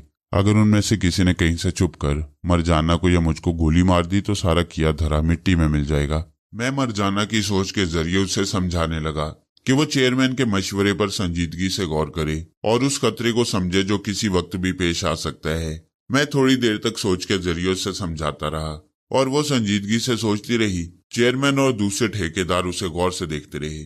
आखिर मरजाना ने कहा, ठीक है, मैं अभी गौर कर रही हूँ। उस वक्त तक तुम सब यहाँ के बैंक की सारी रकम और दौलत इस लॉन्च में पहुंचा दो जिसमें मैं अपने मुल्क की लड़कियों को लेकर जाऊंगी। मैं थोड़ी देर बाद अपना फैसला सुनाऊंगी कि मुझे किस वक्त यहाँ से रवाना होना है। इतने में फोन की घंटी बजने लगी। चेयरमैन ने रिसीवर उठाकर दूसरी तरफ की बातें सुनी, फिर हमें मुखातिब करके कहा, यहाँ सवेरे जो तैयारा सुराग रसां को लेकर आया था, अब वही तैयारा यहाँ से 45 लड़कियों को लेकर मशरिक़े बईद की तरफ जा रहा है। आधे घंटे बाद वो परवाज करेगा। मरजाना, अगर तुम चाहो तो एयरपोर्ट जाकर 45 लड़कियों को अपनी आंखों से देख सकती हो जो अभी जाने वाली हैं। मैं जाकर बैंक की सारी दौलत लॉन्च में रखने का हुक्म देता हूँ। आओ मिस्टर पाशा। ये कहकर वो नासिर पाशा के साथ बैंक की तरफ जाने लगा। मैं मरजाना के साथ उस इमारत से बाहर आ गया। फिर मैंने कहा, आओ हम कार में बैठकर एयरपोर्ट की तरफ जाएं और उन लड़कियों को देख लें जो रुखसत हो रही हैं। हम एक कार में आकर बैठ गए। फिर एयरपोर्ट की तरफ जाते हुए मैंने मरजाना को समझाया, मुनासिब यही है कि हम यहाँ से निकल चलें। वो चेयरमैन बिल्कुल दुरुस्त कह रहा है। उसे अपनी जान की फिक्र पड़ी है। वो नहीं चाहता कि तुम गलत फहमी का शिकार होकर उसे मार डालो या मैं उसे हलाक कर दूं। बहरहाल वो अपनी जान बचाने के लिए हमें बहुत ही अच्छा मशवरा दे रहा है। मरजाना ने तायद में सर हिलाकर कहा, हाँ, अब मैं भी यही समझती हूँ कि हमें यहाँ से निकल जाना चाहिए। तुम चूंकि गायब रहने वाली हस्ती हो, इसलिए इस जजीरे में रहकर उसकी निगरानी कर सकते हो कि इसी तरह लड़कियों को यहाँ से रवाना करेंगे या नहीं। अगर इन्होंने बेईमानी की तो तुम इन लोगों को तबाह बर्बाद कर सकते हो। क्या ख्याल है? अच्छा ख्याल है। तुम तारिक महमूद को भी अपने साथ ले जाओ। मैं किसी दूसरे के जिस्म में समाकर यहाँ के हालात देखता रहूंगा और अपनी जिम्मेदारी समझते हुए यहाँ की सारी लड़कियों को उनके घरों तक पहुंचाकर ही तुम्हारे पास वापस आऊंगा। हम इस फैसले पर मुत्तफिक हो गए। हमने एयरपोर्ट पहुंचकर उन 45 लड़कियों को अपने सामने रुखसत किया। फिर हम वहां से बैंक की तरफ गए। वहां पता चला कि डॉलर की शक्ल में नकदी बहुत कम है, लेकिन सोने की ईंटें और हीरे जवाहरात का अच्छा खासा जखीरा है। इन सब चीजों को वो लोग मुख्तलिफ डब्बों में पैक कर रहे थे और उन्हें लॉन्च की तरफ ले जा रहे थे। मैंने मालूम किया कि लॉन्च को कौन ड्राइव करता हुआ हमें पाकिस्तान के साहिल तक पहुंचाएगा और उस जहाज में और कितने मर्द होंगे जो लॉन्च के स्टीवर्ड की मदद के लिए मौजूद रहेंगे। मैं बहुत मोहतात होकर हर एक के दिमाग में झांक रहा था और मालूमात हासिल करता जा रहा था। मुझे इस बात का खदशा था कि कोई इस लॉन्च में टाइम बॉम्ब वगैरह न रख दे ताकि हमें बीच समुद्र में तबाह कर दिया जाए। मैं इन साजिशों को समझता था, इसलिए मोहतात होकर हर एक को चेक कर रहा था। मरजाना बहुत खुश थी। उसने सोने की ईंटें और इतने सारे हीरे जवाहरात जिंदगी में पहली बार देखे थे, इसलिए बेइंतहा खुश थी और मेरे पास से रुखसत होकर अपने मुल्क की लड़कियों को लॉन्च तक पहुंचाने के लिए चली गई थी। इस वक्त शाम के साए बढ़ते जा रहे थे। 7 बजे अंधेरा फैलने तक तमाम लड़कियां लॉन्च में पहुंच गईं। चेयरमैन ने स्टीवर्ड को हदायत दी कि लॉन्च को तवील रास्ते से ले जाया जाए ताकि ये लॉन्च पाकिस्तान के साहिल पर आधी रात को पहुंचे और हमको कोई रोकने टोकने वाला ना हो। जब वो लॉन्च जजीरे के साहिल को छोड़ने लगी तो तमाम लड़कियां अरशे पर आकर खड़ी हो गईं और खुशी का इजहार कर रही थी। मैं भी मरजाना के साथ अरशे पर खड़ा हुआ था। जैसे ही जहाज रुखसत होने लगा मैंने मरजाना से कहा, अच्छा मरजाना, अब तुम्हारा ये आशिक तुमसे रुखसत होकर जजीरे में वापस जा रहा है। अपना काम खत्म करने के बाद ये बंदा फिर तुम्हारे पास हाजिर हो जाएगा। आओ, जाने से पहले एक बार मुझसे हाथ मिला लो। ये कहकर मैंने अपना हाथ उसकी तरफ बढ़ाया। उसने खुशदिली से अपना हाथ मेरे हाथ में दे दिया। मैंने वो हाथ पकड़कर चूम लिया। वो एकदम से तड़पकर अलग हो गई। अपने हाथ को एक झटके से छुड़ा लिया। फिर गुस्से से मुझे देखने लगी। मैंने उसकी सोच में कहा, इस वक्त तो गुस्सा मुनासिब नहीं है। ये रुखसत हो रहा है, इसे खुशदिली से रुखसत करो। वो जबरन मुस्कुराते हुए बोली, अच्छा अब जाओ और जजीरे में रहकर तमाम लड़कियों को उनके घरों तक पहुंचा दो। खुदा हाफिज। मैंने खुदाफिज कहा। इसके दूसरे ही लम्हे मैंने एक झटका सा खाया, जैसे कि मेरे अंदर से वो जिन जा चुका है। फिर मैंने हैरानी से आंखें फाड़ फाड़ कर इधर उधर देखा और मरजाना से कहा, मालूम होता है कि वो जिन मेरे अंदर से निकल कर जा चुका है, मैं अब आजाद हूँ। मरजाना ने इत्मीनान की सांस ली और साहिल की तरफ देखने लगी। उसे इस बात का इत्मीनान था कि थोड़ी देर के लिए, चंद घंटों के लिए सही, मगर इस जिन से निजात मिल गई थी। मैं चेयरमैन के दिमाग में पहुंच गया। अब वो लोग भी इधर मुतमईन थे कि मरजाना रुखसत हो गई है और अब उन्हें उसकी तरफ से कोई खतरा नहीं। नासिर पाशा ने इत्मीनान का सांस लेकर कहा, खुदा का शुक्र है कि वो बला टल गई। उसके पास एक मुसल्ला गार्ड खड़ा हुआ था। मैं उसके दिमाग में पहुंच गया। उस गार्ड ने कहा, अभी तुम्हारी खैरियत कहाँ है? मैं उसका आशिक जिन यहाँ मौजूद हूँ। ये सुनते ही वो एकदम से उछलकर दूर चला गया। चेयरमैन वगैरह भी सहम कर मुसल्ला गार्ड को देखने लगे। फिर चेयरमैन ने कहा, हाँ हाँ, हमें यकीन है कि मरजाना के जाने के बाद भी तुम उस वक्त तक यहाँ मौजूद रहोगे जब तक कि तमाम लड़कियां यहाँ से रवाना नहीं हो जाएंगी। हम तुम्हें यकीन दिलाते हैं कि अपना फर्ज पूरी तरह अदा करेंगे। मुसल्ला गार्ड ने कहा, अच्छी बात है, अब मैं इस गार्ड के अंदर से निकल रहा हूँ, लेकिन तुम लोगों के आसपास हमेशा रहूंगा, इस बात को मत भूलना। ये कहकर मैं उस गार्ड के दिमाग से निकल आया। गार्ड ने अपने सर को झटका, इधर उधर देखा। दूसरे तमाम लोग भी उससे सवालिया नजरों से देख रहे थे। फिर नासिर पाशा ने झिझकते हुए पूछा, क्या तुम कुछ महसूस कर रहे हो? मुसल्ला गार्ड ने कहा, हाँ, मैं महसूस कर रहा हूँ कि मैं अपने आप में नहीं था, कहीं गुम हो गया था और अब दिमागी तौर पर हाजिर हो गया हूँ। चेयरमैन ने कहा, कोई बात नहीं, मरजाना का आशिक जिन तुम्हारे अंदर समा गया था, अब वो हमारे आसपास मौजूद है। आओ हम अपना फर्ज अदा करने चलें। वो सब साहिल की तरफ से रवाना होकर उस पुख्ता इमारत की तरफ जाने लगे। मैं उन लोगों के पास से वापस लॉन्च में दिमागी तौर पर हाजिर हो गया। मरजाना मेरे पास से जा चुकी थी। बेइंतहा दौलत हासिल करने के बाद वो खुशी से फूली नहीं समा रही थी। उसने नासिर पाशा को भी इस जजीरे में जिंदा छोड़ दिया जिसकी वो जान की दुश्मन बनी हुई थी। अब वो एक कैबिन में जाकर जनीना को छेड़ रही थी और शरारतें कर रही थी। मैं उसके दिमाग से निकलकर स्टीवर्ड के कैबिन में गया। फिर थोड़ी देर तक उससे बातें करता रहा। फिर इंजन रूम में जाकर वहां के खुलासी से बातें करने लगा। उन लोगों से बातें करने के बाद मुझे इत्मीनान हो गया कि किसी किस्म का खतरा नहीं है। अब मुझे तन्हाई की जरूरत थी ताकि मैं मम्मी और सोनिया वगैरह की कुछ खबर ले सकूं। बहुत देर से, तकरीबन पिछली रात से, मैं उन लोगों से राब्ता कायम नहीं कर सका था। मैं वहां से चलता हुआ 2 कैबिनों की तरफ गया तो वहां लड़कियां बैठी हुई गपशप में मसरूफ थी। मुझे कहीं तन्हाई में बैठने का मौका नहीं मिल सकता था। फिर मैं लॉन्च के अरशे पर आ गया और दूर एक तरफ जाकर खड़ा हो गया। उधर कोई नहीं था। मैं इत्मीनान से पहले सोनिया के पास पहुंच गया। सोनिया का एक सैंडल कुछ लोगों के लिए जिंदगी और मौत का मसला बन गया था और वो सैंडल अभी तक किसी को हासिल नहीं हुआ था। जैसा कि मैं बता चुका हूँ कि मैंने उस नीम पागल बूढ़े को उन लोगों से दूर कर दिया था। उस बूढ़े को याद नहीं आ रहा था कि जिस सैंडल की सबको तलाश है उसे वो कहाँ रखकर भूल गया है।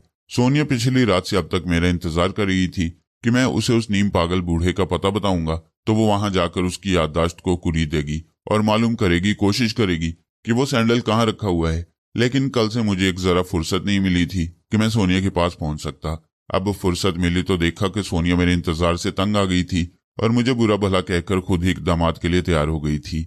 जैसा कि सब जानते हैं कि वो जहानत और मक्कारी में अपना जवाब नहीं रखती है, उसने एक तदबीर ये की कि एक पुरानी सैंडल इसी जगह ले जाकर फेंक दी जहां से वो नीम बूढ़ा पागल उसकी पहली सैंडल लेकर चला गया था और दूर ही एक बौने को निगरानी के लिए बिठा दिया और उसे कह दिया कि जब भी वो बूढ़ा वो सैंडल उठाकर ले जाए तो उसका ताकुब किया जाए और सोनिया को इतला दी जाए। इतला मिल गई थी। सोनिया अपनी कार में बैठकर वहां पहुंची तो वो बूढ़ा आहिस्ता आहिस्ता आगे बढ़ता जा रहा था और बौना बहुत फासले पर उसका ताकुब कर रहा था। सोनिया ने एक जगह कार रोक दी, फिर उसके जरा दूर जाने का इंतजार करती रही। जब वो दूर निकल गए तो उसने कार स्टार्ट की और आगे बढ़कर उनके करीब पहुंचने से पहले रोक दी ताकि वो बूढ़ा और बौना नजरों में रहें। मैंने उसे मुखातिब किया, हेलो सोनिया, मैं आ गया हूँ। वो एकदम चुप रही, गुस्से में भर गई। मैंने पूछा, क्या मुझसे नहीं बोलोगी? उसने कहा, जब मैं उस बूढ़े का ताकुब करती हूँ तुम पहुंच जाते हो, इससे पहले तुम कहाँ मर गए थे?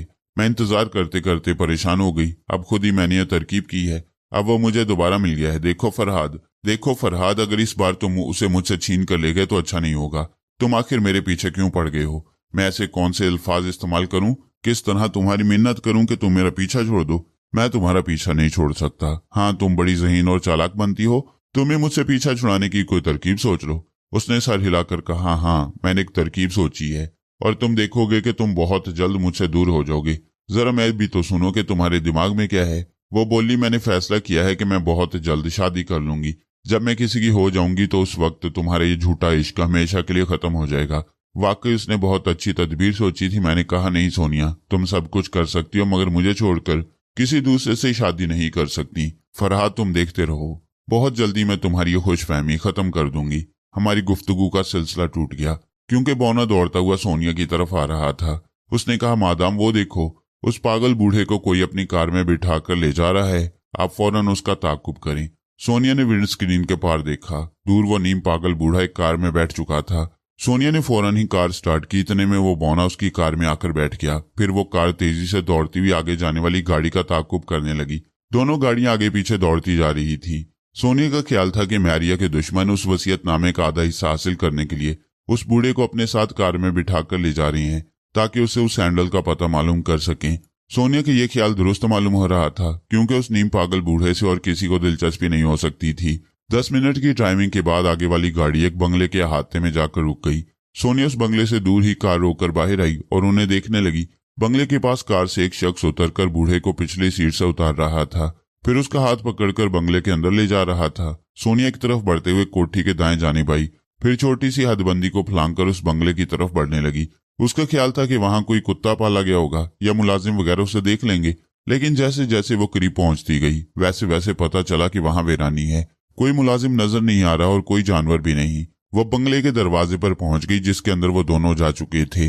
वो भी दरवाजे से बंगले में दाखिल हो गई। अंदर पहुंचकर उसने देखा उस बंगले का हर कमरा बड़ी खूबसूरती से सजा हुआ था। रिहाइश का और नुमाइश का तमाम कीमती सामान वहां मौजूद था। पता चलता था कि वहां कोई अमीर कबीर शख्स रहता है। वो मुख्तलिफ कमरों से और कॉरिडोर से गुजरते हुए एक ऐसे कमरे में पहुंची जहां के उन तमाम कमरों की खूबसूरती के बरक्स बदसूरती थी, यानी बहुत सा कचरे का ढेर वहां पड़ा हुआ था। और वो शख्स उस बूढ़े से बातें कर रहा था और वो सैंडल जिसे वो बूढ़ा सड़क के किनारे से उठाकर लाया था उसकी कीलों को उखाड़ते हुए कह रहा था, ओल्ड मैन, मालूम होता है कि आज भी इस सैंडल में तुम कोई अहम चीज लेकर आए हो, मैं अभी देख लेता हूँ। उसकी बातों से जाहिर हो रहा था कि बूढ़ा जो कचरा उठाकर लाता है वो दूसरा शख्स उस कचरे की तलाशी लेता है और उसे अंदर तक टटोल कर देखता है कि शायद कोई कीमती चीज उसे हासिल हो जाए। उसने चप्पल की कीलों को उखाड़ दिया और खोलकर उसे देखने के बाद मायूस होकर कह रहा था, इसमें तो कुछ भी नहीं है।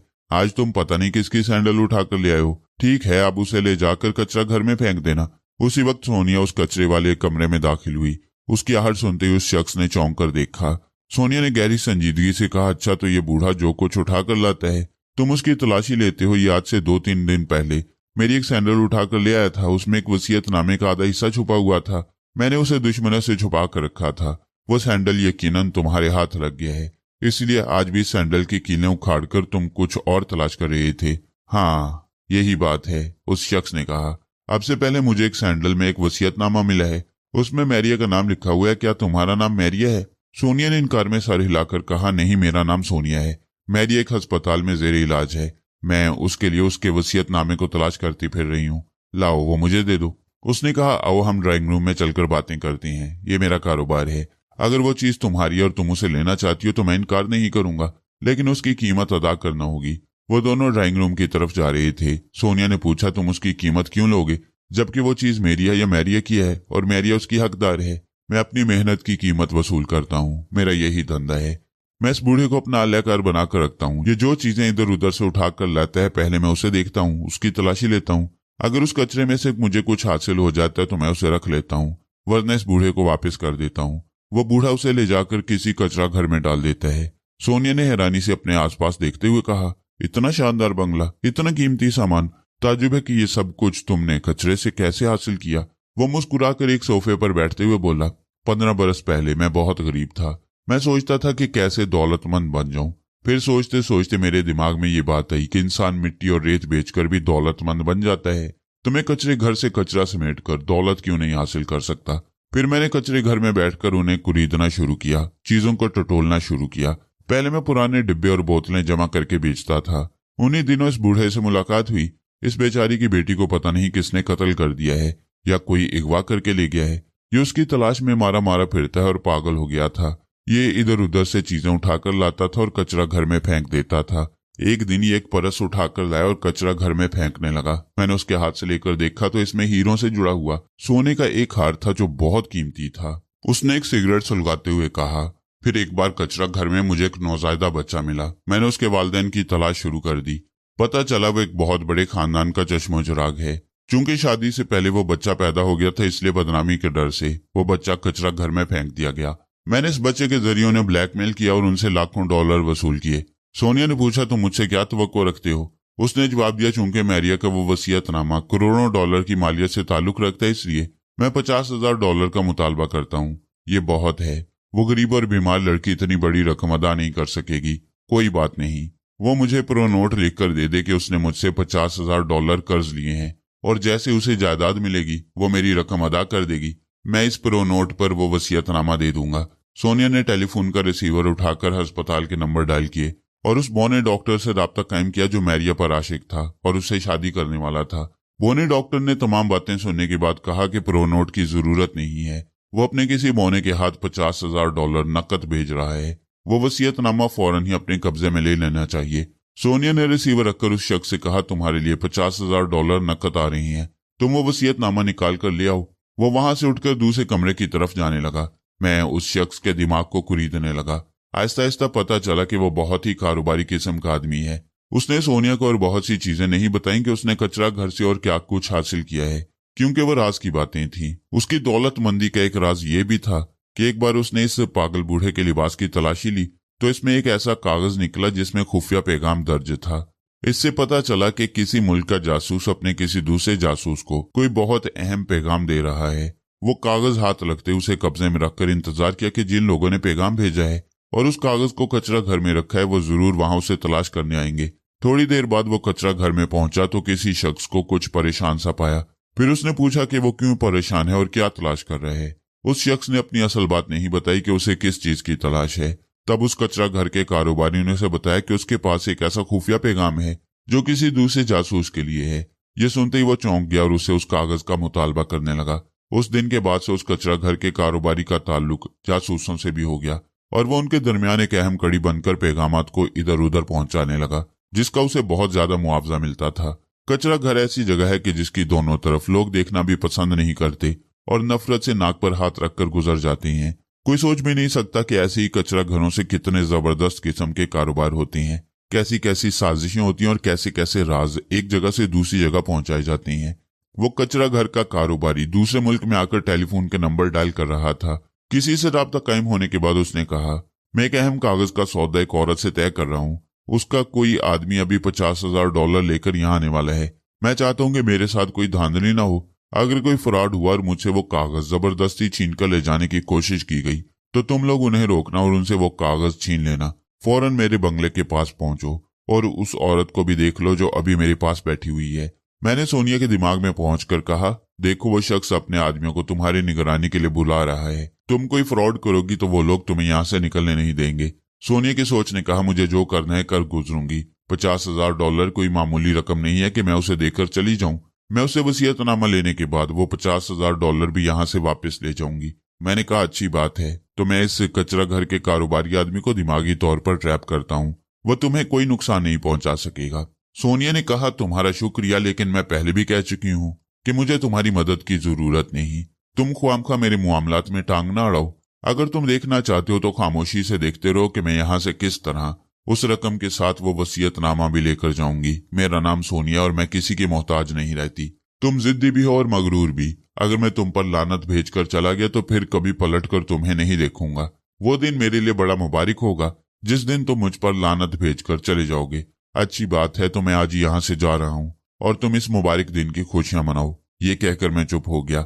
उसके पास से वापस आ जाना चाहिए था, लेकिन इस वाक्य से मेरी दिलचस्पी थी कि वो वसीयतनामा कैसे मैरिया तक पहुंचता है और सोनिया क्या करना चाहती है। इसीलिए मैं चुपचाप उसके दिमाग में झांकता रहा।